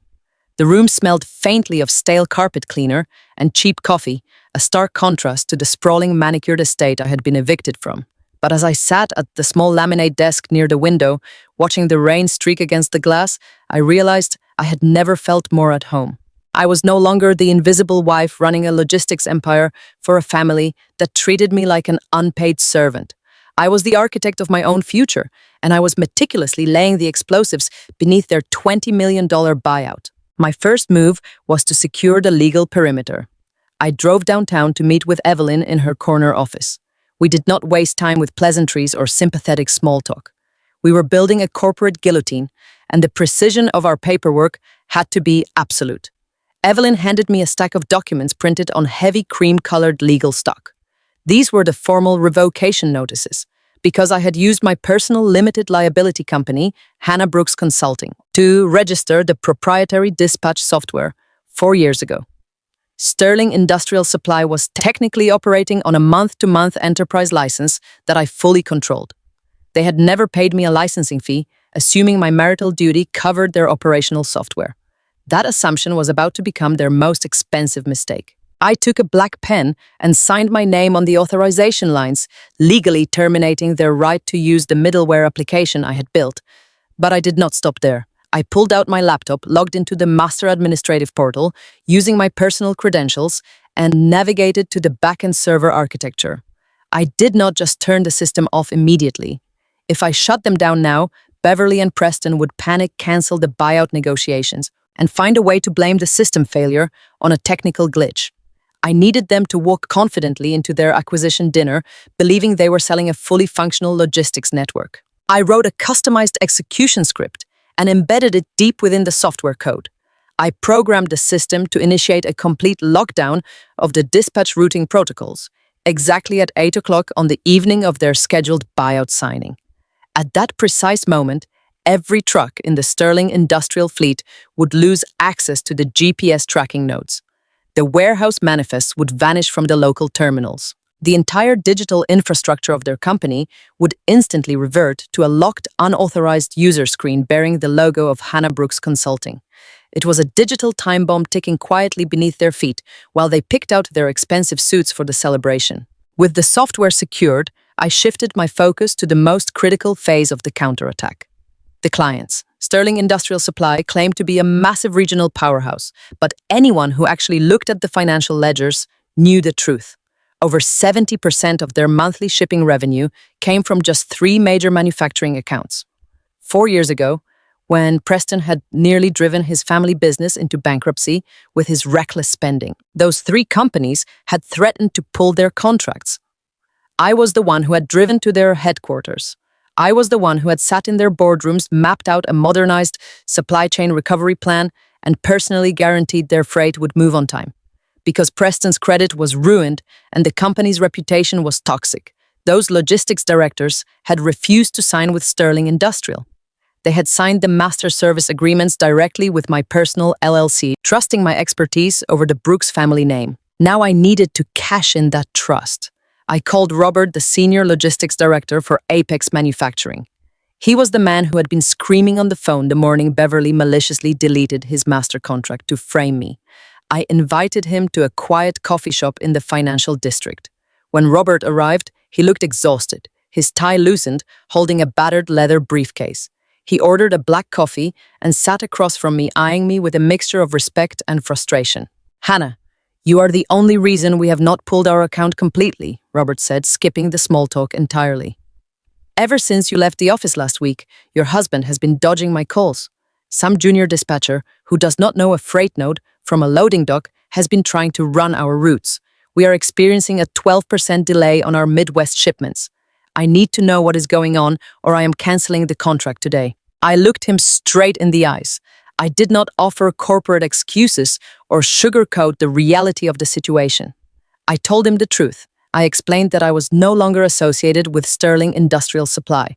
I told him that I had formed my own independent logistics management firm, Hannah Brooks Consulting, and that I was officially spinning off my operations. I pulled a new master service agreement from my briefcase and placed it on the table between us. "Robert, the contract you signed 4 years ago is legally held by my LLC, not by Preston or his mother," I explained, keeping my voice steady and professional. "You do not do business with Sterling Industrial. You do business with me. I have secured a new fleet partnership with a highly rated national carrier. If you transfer your shipping volume to my new firm today, your freight delays will be resolved by tomorrow morning. Your rates will remain exactly the same, and you will never have to speak to Preston Brooks again." Robert stared at the document for a long moment. He did not ask for a week to consult his legal team. He did not ask to run a competitive bidding process. He reached into his suit jacket, pulled out a silver pen, and signed his name on the dotted line. He looked up at me and smiled, a genuine expression of relief washing over his face. "I always knew you were the one actually running that circus," Robert said, sliding the contract back to me. "Preston is an arrogant fool, and whatever he's planning, he's going to crash that company into a brick wall." I spent the next 3 days repeating this exact process with the remaining 2 major clients, Zenith Industrial and Horizon Freight. Both logistics directors had experienced the immediate chaotic fallout of my absence from the Sterling dispatch desk. Both of them were furious with Preston's complete lack of communication and Beverly's dismissive attitude. When I sat down with them and offered a seamless transition to my new independent firm, they signed without hesitation. Within 72 hours, I had legally and quietly severed 70% of Sterling Industrial Supply's entire revenue stream. I had taken their software and I had taken their clients. The company Preston and Beverly were currently trying to sell for $20 million was now nothing more than a hollow bleeding shell consisting of a few leased trucks and a mountain of unpaid vendor debt. While I was securing my future, my soon-to-be ex-husband and my mother-in-law were blindly marching toward their own destruction. Through the course of my meetings, I learned exactly how arrogant they had become. During my sit-down with Maria, the logistics director for Zenith Industrial, she mentioned a strange phone call she had received earlier that week. A corporate due diligence team from North Star Logistics contacted me on Tuesday, Maria told me, stirring her tea. They asked a lot of probing questions about our long-term commitment to Sterling Industrial. They mentioned an acquisition. I played dumb, of course, but the representative was incredibly aggressive. He bragged that the ink was going to dry on a massive buyout this Friday night. He even named the restaurant. He said the Brooks family was hosting the national executives in the private dining room at the Capitol Grill downtown to sign the final paperwork. The Capitol Grill, Friday night, 8 o'clock. The pieces of the puzzle locked into place perfectly. I returned to my hotel room and relayed the information to Evelyn. My attorney was absolutely ruthless in her efficiency. She finalized the divorce petition, ensuring it included the demand for the immediate liquidation of the luxury townhouse Preston had purchased for his mistress using embezzled funds. She compiled the comprehensive IRS whistleblower report, organizing the forged vendor invoices and the Delaware Shell Company Incorporation papers into undeniable proof of federal tax evasion. She placed all of these documents, along with the formal cease and desist orders from my LLC, into thick black presentation folders. "We are not going to mail these," Evelyn told me over the phone, her voice practically humming with anticipation. "Mailing them gives them time to spin a lie. We are going to let them sit down at that table. We are going to let them taste the victory. And right before they sign away a company they do not actually own, you are going to deliver the reality check in person." I spent the morning of the buyout dinner finalizing the transition of the freight routes for my 3 clients. By noon, my new company was fully operational, generating revenue and moving cargo seamlessly across the region. My professional life was secure, but my personal reckoning was still waiting for me. I looked at myself in the cheap mirror of the hotel bathroom. I looked exhausted, yes, but I also looked different. The quiet, anxious woman who used to shrink under Beverly's insults was completely gone. The woman staring back at me had dismantled a multi-million-dollar fraud scheme and launched her own business in exactly 14 days. But I could not walk into the Capitol Grill looking like a woman who had been living out of a suitcase in a budget hotel. For 4 years, I had worn sensible, inexpensive corporate clothing. I had driven a decade-old car and skipped hair appointments, so I could use my salary to float the vendor payments that Preston constantly neglected. I had allowed them to treat me like the help, and I had dressed the part. That era of my life was officially over. I checked my personal bank account. After paying for the hotel, the lawyer retainers, and the initial filing fees for my new business, I had exactly $2,000 left to my name. It was my final safety net. I left the hotel, drove to the most exclusive shopping district in the city, and walked into a high-end designer boutique. The saleswoman initially looked at my tired posture and my worn coat with polite skepticism. But when I told her I needed a dress for the most important dinner of my entire life, she sprang into action. I tried on 5 different outfits before I found the one that changed the way I held my shoulders. It was a tailored, structured dress in a deep midnight black. It fit me perfectly, armor disguised as silk and wool. It was not a dress for a quiet administrative assistant. It was a dress for a CEO. It was a dress for a woman who held the executioner's axe and knew exactly how to swing it. I bought it along with a pair of sharp, elegant heels, draining the very last of my emergency savings. I did not care about the empty bank account. I knew what was waiting for me on the other side of this night. When I returned to the hotel, I spent an hour getting ready. I styled my hair carefully, pulling it back into a sleek, uncompromising twist. I applied my makeup with a steady hand, erasing the dark circles of the past 2 weeks, highlighting the sharp angles of my face. I looked in the mirror one last time. I looked powerful. I looked unbreakable. I looked like the worst nightmare the Brooks family could possibly imagine. I picked up the thick black presentation folders Evelyn had prepared. They were heavy, filled with the undeniable weight of justice. Inside those covers was the complete forensic accounting of the $250,000 Preston had stolen to fund his affair. Inside those covers was the proof that Beverly had actively coached him on how to leave me entirely destitute. Inside those covers was the legal reality that Sterling Industrial Supply was completely worthless. I walked out to my old reliable sedan. The evening air in the city was crisp and electric, the kind of night where the streetlights seemed to glow a little brighter against the dark pavement. I placed the black folders carefully on the passenger seat. I gripped the steering wheel, took one long deep breath, and put the car in drive. I did not feel any fear. I did not feel any hesitation. As I merged onto the highway and pointed my car toward the downtown financial district, the only thing I felt was the exhilarating, terrifying thrill of absolute freedom. They thought they had buried me when they threw me out of that boardroom, but they had no idea. They had simply planted a seed. And tonight, I was going to watch their entire world burn to ash. The Capitol Grill in the heart of the downtown financial district was exactly the kind of establishment where corporate empires were bought and sold. The air inside smelled of expensive aged leather roasted garlic and the kind of quiet insulated wealth that protects people from the consequences of their own actions. The lighting was low and golden, reflecting of polished mahogany and crystal wine glasses.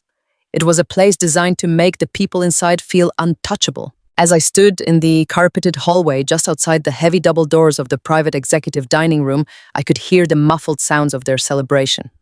I could hear the clinking of champagne flutes and the booming, arrogant laughter of my husband. I did not look like the exhausted, invisible wife they had thrown out of their boardroom 2 weeks ago.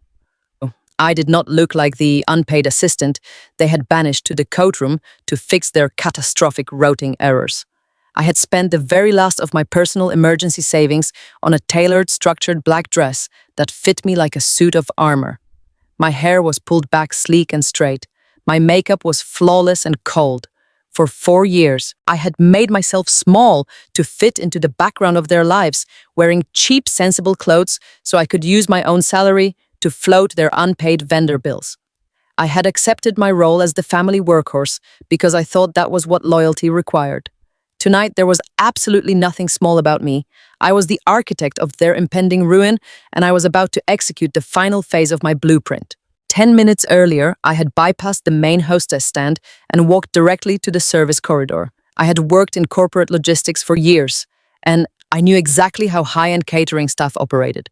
I found the catering manager and the 3 waiters assigned to the Brooks family's private room. I handed each of them a crisp $100 bill and gave them a very specific set of instructions.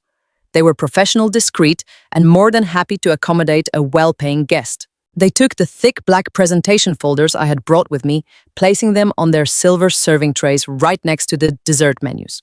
Now all I had to do was wait for the perfect moment to pull the trigger. Through the thick oak doors, the heavy murmur of conversation began to quiet down. Someone tapped a silver spoon against a crystal glass. The bright, clear chime echoed into the hallway.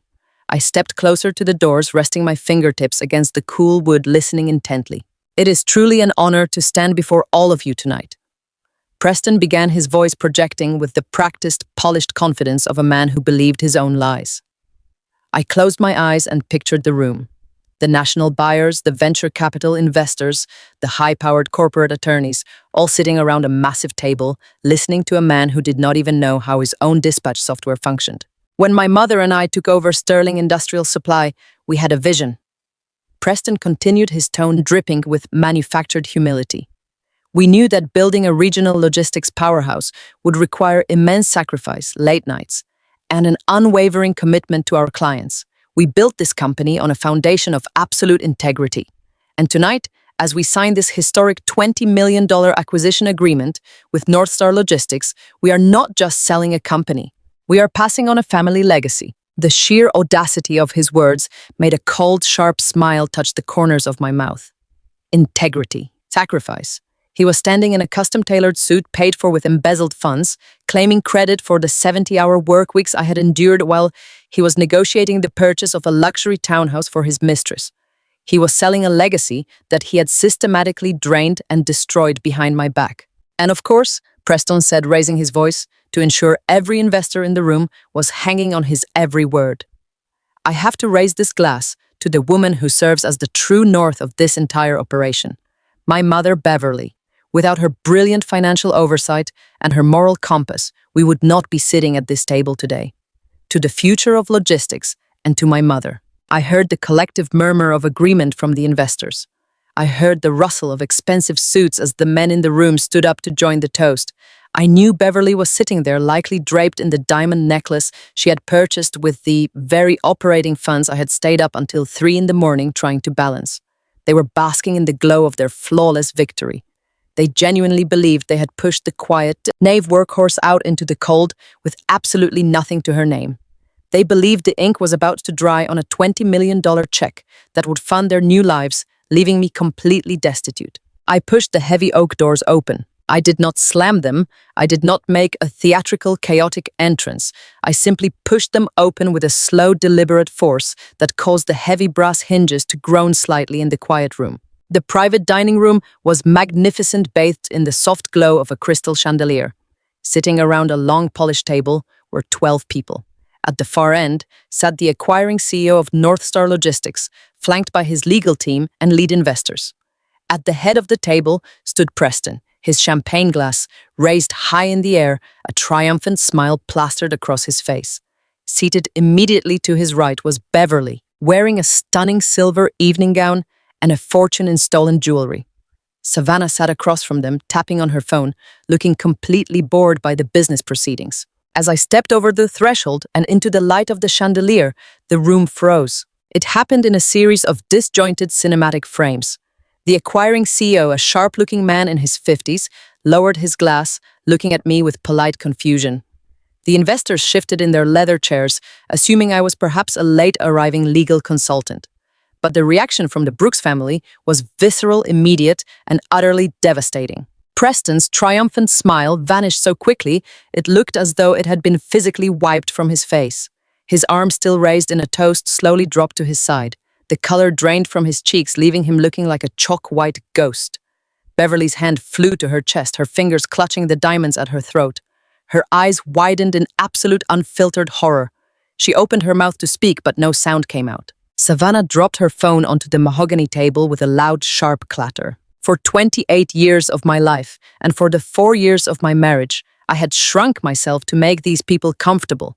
I had swallowed my pride, accepted their insults, and believed them when they told me I was nothing but a liability and a burden. I had let them convince me that I did not belong in their world. But as I walked slowly across the expensive Persian rug toward the center of the room, listening to the steady, confident click of my own heels, I realized I had never been the weak one. I was the one who had kept their entire fragile house of cards from collapsing, and now I was the wind that was going to blow it down. Hannah Preston choked out, his voice cracking entirely. What are you doing here? His voice was small, stripped of all the arrogant CEO bravado he had been projecting just 10 seconds earlier. He looked around the room at the confused faces of the national buyers, terrified that his perfect illusion was cracking in front of the very people he needed to impress. Beverly found her voice first, her survival instincts kicking in. She stood up so fast her chair scraped harshly against the hardwood floor. She plastered a strained, terrifyingly fake smile onto her face and looked directly at the North Star CEO. "Gentlemen, I am so sorry for this interruption," Beverly said, her voice vibrating with barely contained panic. "This is my son's ex-wife. She has been going through a very difficult mental health crisis recently. We had to let her go from her clerical position at the company due to her instability. Please excuse us while security handles this. She turned her glare to me, her eyes flashing with absolute malice. Get out of here right now, Hannah, she hissed, dropping the volume of her voice so only the table could hear. You are trespassing. I will have you arrested if you do not turn around and walk out that door. I did not stop walking until I reached the direct center of the long table, standing exactly between the Brooks family and the North Star executives. I did not look at Beverly. I did not look at Preston. I looked directly at the acquiring CEO. I kept my posture perfectly straight, my shoulders back, and my expression completely devoid of emotion. Good evening, gentlemen, I said, my voice carrying clearly and professionally across the silent room. My name is Hannah Brooks. Until 2 weeks ago, I was the Director of Operations and the Chief Architect of the Supply Chain Logistics Network for Sterling Industrial Supply. The North Star CEO frowned, leaning forward in his chair. His interest suddenly piqued by my corporate introduction.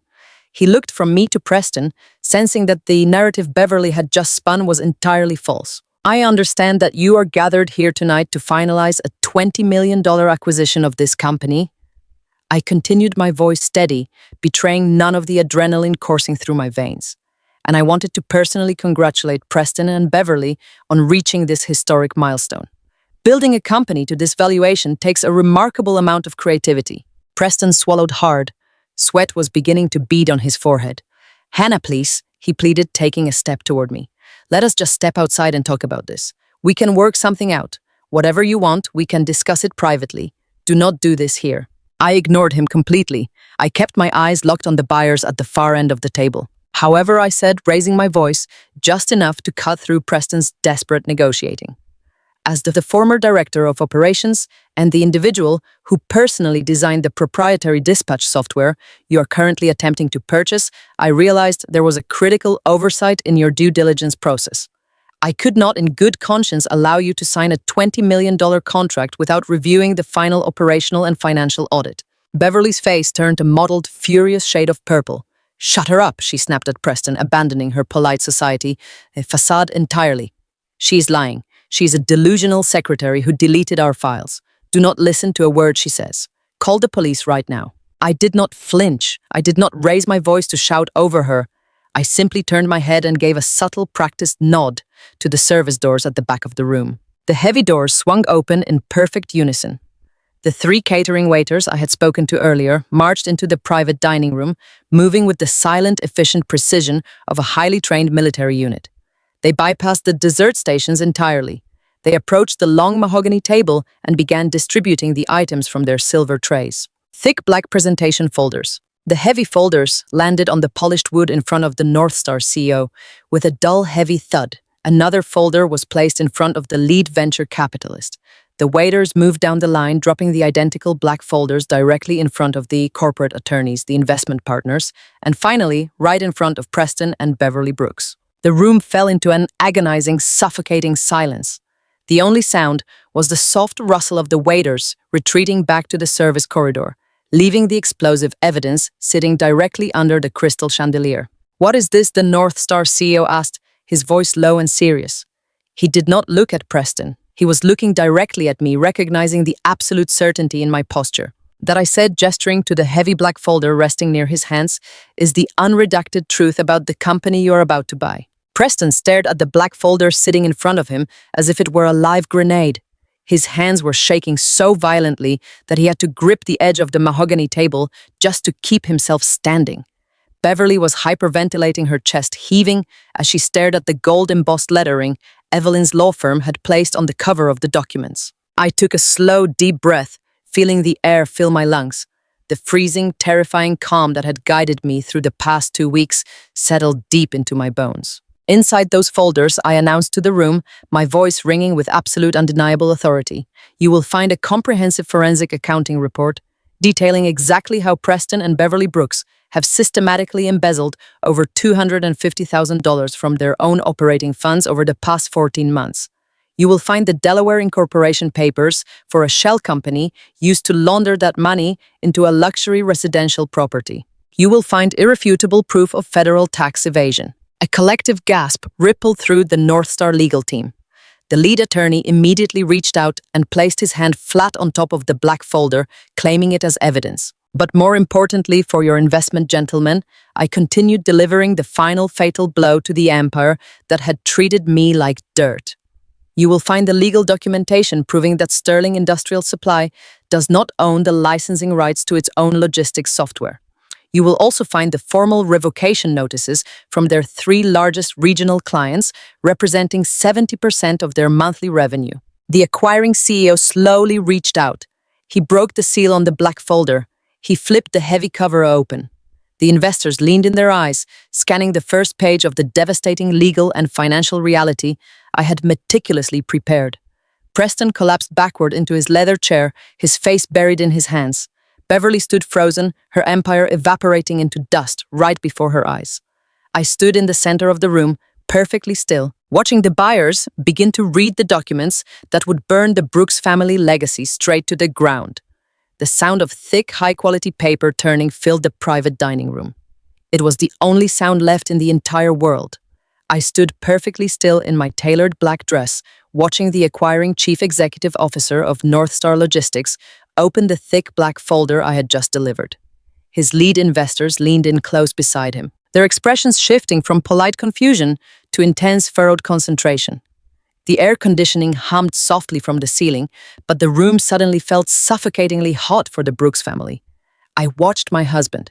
Preston was gripping the edge of the polished mahogany table so tightly his knuckles had turned the color of chalk.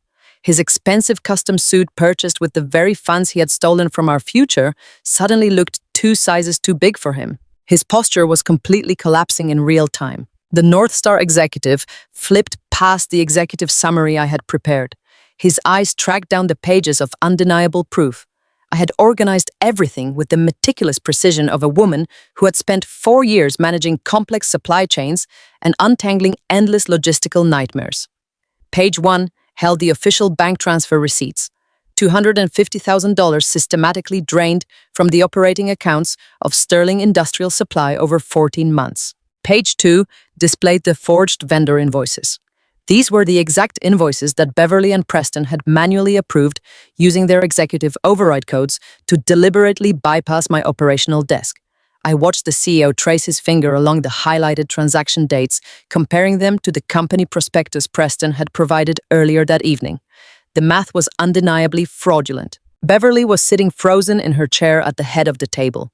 The heavy diamond necklace resting against her collarbone caught the light of the crystal chandelier, a sparkling, cruel reminder of the money she had stolen from my sweat and labor. She tried to maintain her rigid matriarchal posture, but her breathing was becoming shallow and rapid. A single drop of sweat rolled down the side of her perfectly powdered face. She opened her mouth to speak, to spin a lie, to exert her usual dominance, but no sound came out. She just stared at the North Star executives, desperately waiting for them to laugh, to close the folders, and to brush the whole thing off as a simple accounting misunderstanding. But seasoned corporate buyers do not brush off blatant federal tax evasion. The lead investor turned to page 4, the Delaware Incorporation papers for Crestview Holdings. I watched his eyes scan the authorizing signatures at the bottom of the page, Preston Brooks and Beverly Brooks. And right behind those incorporation papers were the glossy full-color appraisal photographs of the luxury townhouse they had purchased entirely in cash, the townhouse for Brittany. The mistress my husband had been actively seeing while I was working 70-hour weeks in a cramped office to keep his family out of bankruptcy. What exactly are we looking at here? Preston, the North Star executive, finally spoke. His voice was low, heavy, and completely devoid of any of the celebratory warmth he had been projecting just 5 minutes earlier during the champagne toast. He did not look angry. He looked profoundly disgusted. Preston tried to stand up, but his legs wobbled beneath him. He looked like a cornered animal, realizing the trap had finally snapped shut. "It is a mistake," Preston stammered. His voice cracked terribly, stripping away every ounce of his arrogant bravado. "Those documents are fabricated. Hannah is mentally unstable. We fired her today because she's having a severe breakdown. She's just a disgruntled former employee trying to sabotage this deal because she's jealous of our success." I did not raise my voice. I did not need to shout to be heard. The truth is always the loudest thing in any room. "Every document in that folder is certified," I said, calmly projecting my voice so every investor at the table could hear me clearly. "The bank records match your internal operating ledger perfectly. If you turn to page 7, you will also find high-resolution photographs of text messages between Preston Beverly and Preston's mistress. These are messages where the two of them actively discuss draining the marital and corporate assets to leave me completely destitute before this buyout is finalized. That was the spark that ignited the powder keg. Beverly slammed her hands down flat against the table and shot up from her chair. The polite, wealthy country club facade she had maintained for decades completely evaporated. Her face twisted into a mask of pure, unfiltered hatred. The veins in her neck bulged against her diamond necklace. "You ungrateful, scheming liar," Beverly screamed. Her voice echoed violently against the glass walls of the private dining room. "I took you into my family. I gave you a job when you were nothing. You were just a glorified secretary playing with spreadsheets. I will absolutely destroy you for this stunt. I will tie you up in court for the rest of your pathetic life. I will ruin you until you have nothing left." I looked at the woman who had demanded my absolute loyalty while actively plotting my financial execution. I felt no fear. I felt no intimidation. I felt absolutely nothing for her anymore. The psychological hold she had maintained over me for 4 years was broken. I reached into my black leather tote bag and pulled out 2 crisp white envelopes. I walked slowly around the long dining table, the sharp, steady click of my heels cutting right through her hysterical screaming. I stopped directly behind Preston's chair. I dropped the first envelope onto his empty dinner plate. "Those are the formal divorce papers," I said, my voice steady and freezing cold. "My attorney has already filed them with the county court. They include a legal demand for the full repayment of my stolen wages calculated at my previous corporate rate for the past 4 years. They also demand exactly 50% of all marital assets, including the immediate court-ordered liquidation of the luxury townhouse your mother helped you buy for your mistress." Preston stared at the white envelope resting on the white tablecloth like it was a venomous snake. He could not even bring himself to look up at me. His chest was heaving with silent panic. Then I dropped the second envelope right next to the first. I turned my attention away from my terrified husband and my screaming mother-in-law. I looked directly at the North Star executives sitting at the far end of the table. "I understand you were prepared to sign a $20 million check tonight to acquire Sterling Industrial Supply," I said, professionally shifting seamlessly back into the operations director they desperately needed. "But as you review the final pages of that forensic report, you will notice a formal legal cease and desist order." The lead attorney for the buyers quickly flipped to the back of the black folder. He read the legal document rapidly, his eyes widening in absolute shock as he comprehended the magnitude of the liability sitting in front of him. 4 years ago, I explained to the silent room when this company was on the verge of total bankruptcy. Due to Preston's financial mismanagement, they could not secure software licensing or vendor contracts. His credit was ruined. I sacrificed my own security.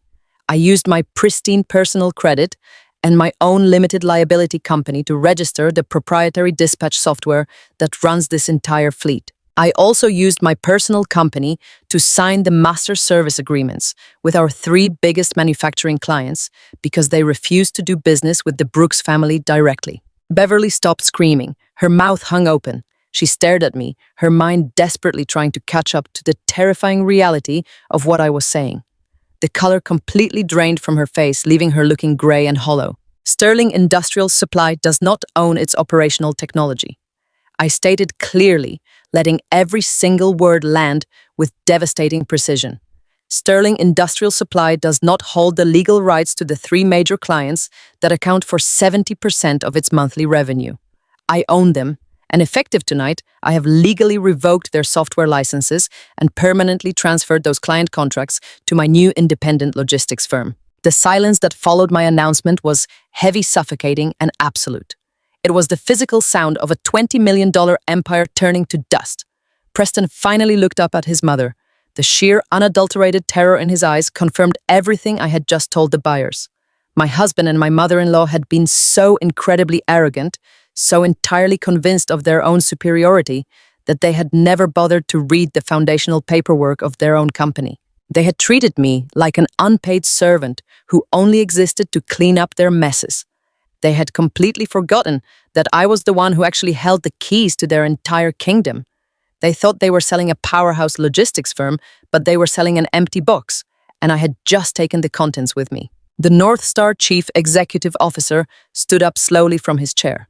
He closed the black folder carefully and pushed it away from him, treating it like contaminated evidence.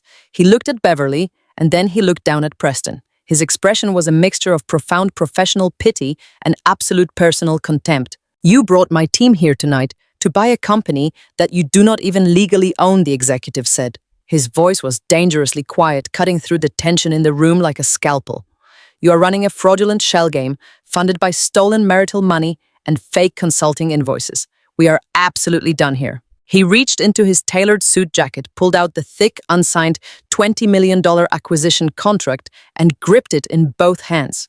With one swift, deliberate motion, he ripped the document completely in half. He dropped the torn pieces onto the center of the mahogany table right next to the crystal champagne flutes that had been poured to celebrate my ruin. "Do not ever contact my office or my investors again," the CEO warned them, his tone leaving absolutely zero room for negotiation. "If you attempt to reach out to us, or if you try to enforce any preliminary agreements we discussed, I will personally forward this entire forensic folder to the federal tax authorities tomorrow morning." The North Star executive turned on his heel and walked purposefully toward the exit. His legal team and his venture capital investors immediately stood up, grabbed their briefcases, and followed him. They did not offer a single word of farewell or sympathy to the Brooks family. They filed out of the private dining room in a swift, silent procession, completely abandoning the expensive catered dinner, the flowing champagne, and the ruined executives sitting frozen at the table. As the heavy oak doors closed behind the buyers, the finality of the moment settled over the room like a heavy stone. Beverly's knees finally gave out beneath her. She collapsed backward into her dining chair. The proud, dictatorial matriarch who had controlled my life, my finances, and my self-esteem for 4 years was suddenly gone. She looked incredibly old, unbelievably fragile, and utterly broken. She stared blankly at the torn pieces of the contract resting on the table, her manicured hands trembling uncontrollably in her lap. She realized in that crushing instant that her business empire, her generational wealth, and her untouchable social standing had completely evaporated in less than 5 minutes. There was no buyout. There was no golden parachute. There was only the impending reality of federal investigations and bankruptcy. Preston buried his face in his hands. He leaned his elbows on the table and let out a pathetic, muffled sob. He had no massive payday to fund his new life. He had no functioning company to run. He had no hidden luxury townhouse to escape to. He was facing severe corporate fraud charges and a brutal, uncompromising divorce settlement. And as he sat there crying into his hands, he knew he had absolutely no one to blame but himself and his own boundless greed. I stood there for one final moment, looking down at the two people who had actively tried to throw me away like garbage. For years I had dreamed of a moment where I could make them understand how much they had hurt me. I thought I would want to scream at them, to demand an apology, to force them to acknowledge my sacrifices. But as I watched them sitting in the ruins of their own making, I felt no urge to raise my voice. I felt no need to gloat or seek their validation. The truth had done all the heavy lifting for me. I did not need them to see my worth anymore because I finally saw it myself. I reached down and picked up my leather bag. I did not offer them any parting words of wisdom. I did not say goodbye. I simply turned my back on them and walked out of the private dining room. I walked steadily down the long carpeted hallway of the steakhouse, bypassing the crowded hostess stand and pushing through the heavy glass front doors. I stepped out onto the downtown sidewalk. The bright city lights blurred in my vision for just a fraction of a second as the remaining adrenaline coursed through my veins. I closed my eyes and took a deep, shuddering breath. The crisp night air filled my lungs, tasting sweeter, colder, and cleaner than anything I had experienced in years. I looked up at the dark sky above the towering office buildings. For 4 years, I had carried the suffocating weight of their demands, their endless insults, and their malicious lies. I had made myself small to fit into a family that only wanted to use me. Now that weight was completely gone, I was standing alone on the pavement, but I had never felt so powerful. I walked toward my car, breathing the crisp night air, completely liberated. The silence that followed my departure from the private dining room was not the end of the war. It was simply the opening bell of their absolute and catastrophic collapse. Over the next few weeks, the crushing reality of what I had done set in for the Brooks family. Without my proprietary dispatch software, and without the 3 master client contracts that accounted for 70% of their incoming revenue, Sterling Industrial Supply bled out incredibly fast. They could not route a single freight truck accurately. They could not secure a single new vendor because their reputation in the local logistics community had been burned to ash. The national conglomerate that had been prepared to pay $20 million completely walked away, just as their chief executive had promised. But the loss of the massive buyout was the absolute least of their problems. Evelyn, my ruthless corporate attorney, had filed the comprehensive whistleblower report with the Internal Revenue Service the very next morning. Federal investigators do not look kindly upon corporate executives who use ghost companies to hide $250,000 in operating funds. Faced with mounting federal tax evasion charges, severe financial penalties, and absolutely zero revenue to cover their massive operating debts, Sterling Industrial Supply officially filed for Chapter 7 bankruptcy less than 2 months after the gala. The empire Beverly had used to control, manipulate, and belittle me was completely gone. The company was sold off for scrap parts and auctioned office furniture just to pay their mounting legal fees. The personal fallout for my former husband and his mother was even more devastating. Brittany, the young Mistress Preston, had been so eager to start a new life with packed her designer bags and vanished the moment the money dried up. Without the stolen company funds to pay for imported Italian marble countertops and custom closet renovations, she wanted absolutely nothing to do with him. The luxury townhouse was forcefully liquidated by the court during our brutal divorce settlement. I walked away with my rightful 50% of all marital assets, plus every single dollar of back pay I was owed for my 4 years of unpaid labor calculated at my previous corporate rate. Beverly was hit the hardest by the reckoning. To keep herself out of a federal prison cell and to pay off the massive fines levied against her, she was forced to sell her sprawling manicured estate. The massive home where she had hosted lavish Sunday brunches, the mahogany filing cabinet where she had hidden her dark secrets, the grand dining room where she had laughed while calling me a little helper. All of it was auctioned off to the highest bidder. She was stripped of her wealth and her untouchable social standing. I heard through mutual industry contacts that she had to move into a small rented condominium on the industrial outskirts of the city. As for Preston, completely broke and stripped of his arrogant executive title, he had to move into a cramped 1-bedroom apartment. He recently took a job as a mid-level dispatcher for a rival shipping company. He now works the overnight shift, taking orders from a boss who actually knows how to run a logistics network. He finally has to do the heavy lifting he always expected me to do for him. As for me, my life looks completely different today. The morning after the gala, I woke up in my small hotel room, opened my laptop, and officially launched my own independent supply chain management firm. Because I had retained the exclusive rights to my software and the fierce loyalty of my 3 largest clients, my new business was instantly profitable. Within 6 months, we expanded our operations significantly. I hired a dedicated team of talented dispatchers, negotiated lucrative new contracts with national carriers, and moved out of that hotel. Today, I sit in a beautiful sunlit corner office in the financial district. I am the chief executive officer. I set my own hours. I manage my own multi-million-dollar budgets. And most importantly, I never ever work for free. My new home is a quiet, comfortable house with a small garden I tend to on the weekends. I no longer wake up at 3 in the morning in a cold sweat, panicked about vendor payments or frozen accounts. I no longer shrink myself to make insecure people feel powerful. I no longer attend family gatherings where I am treated like an unpaid servant. I sleep peacefully every single night, knowing that everything I have built is truly mine. The quiet, anxious woman who crouched on the floor of a country club courtroom to save her husband's failing business does not exist anymore. She was replaced by a woman who knows exactly how to wield her own power. Looking back on those 4 exhausting years, I understand now how easily we can lose ourselves when we desperately want to belong to a family. I spent my youth, my energy, and my personal savings trying to earn a place at a table where I was never truly welcome. I believed that if I just worked a little harder, sacrificed a little more, and stayed quiet enough, they would finally see my value. I thought my loyalty would eventually be rewarded with love. But toxic people do not reward loyalty. They simply exploit it. People who view you as an invisible workhorse will never magically wake up one day and decide to respect you.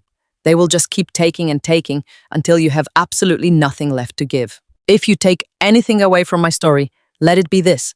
Never shrink yourself to fit into a family that only values you for what you can provide. Boundaries are not a betrayal. They are the ultimate act of self-respect. You do not owe your time, your money, or your sanity to people who treat you like a burden while secretly living off your hard work. When people show you who they really are, believe them the first time. It is okay to put that heavy weight down. It is okay to choose your own peace over their comfort. You have the right to walk away. You have the right to demand exactly what you are worth. And you have the absolute right to build a beautiful, successful life entirely on your own terms. Thank you so much for staying with me through this story. If my journey resonated with you, or if you have ever had to draw a hard line with toxic family members, please hit that like button and subscribe. Drop a comment below and let me know where you are watching from and what time it is there. I read every single one. Remember, your worth is not up for negotiation.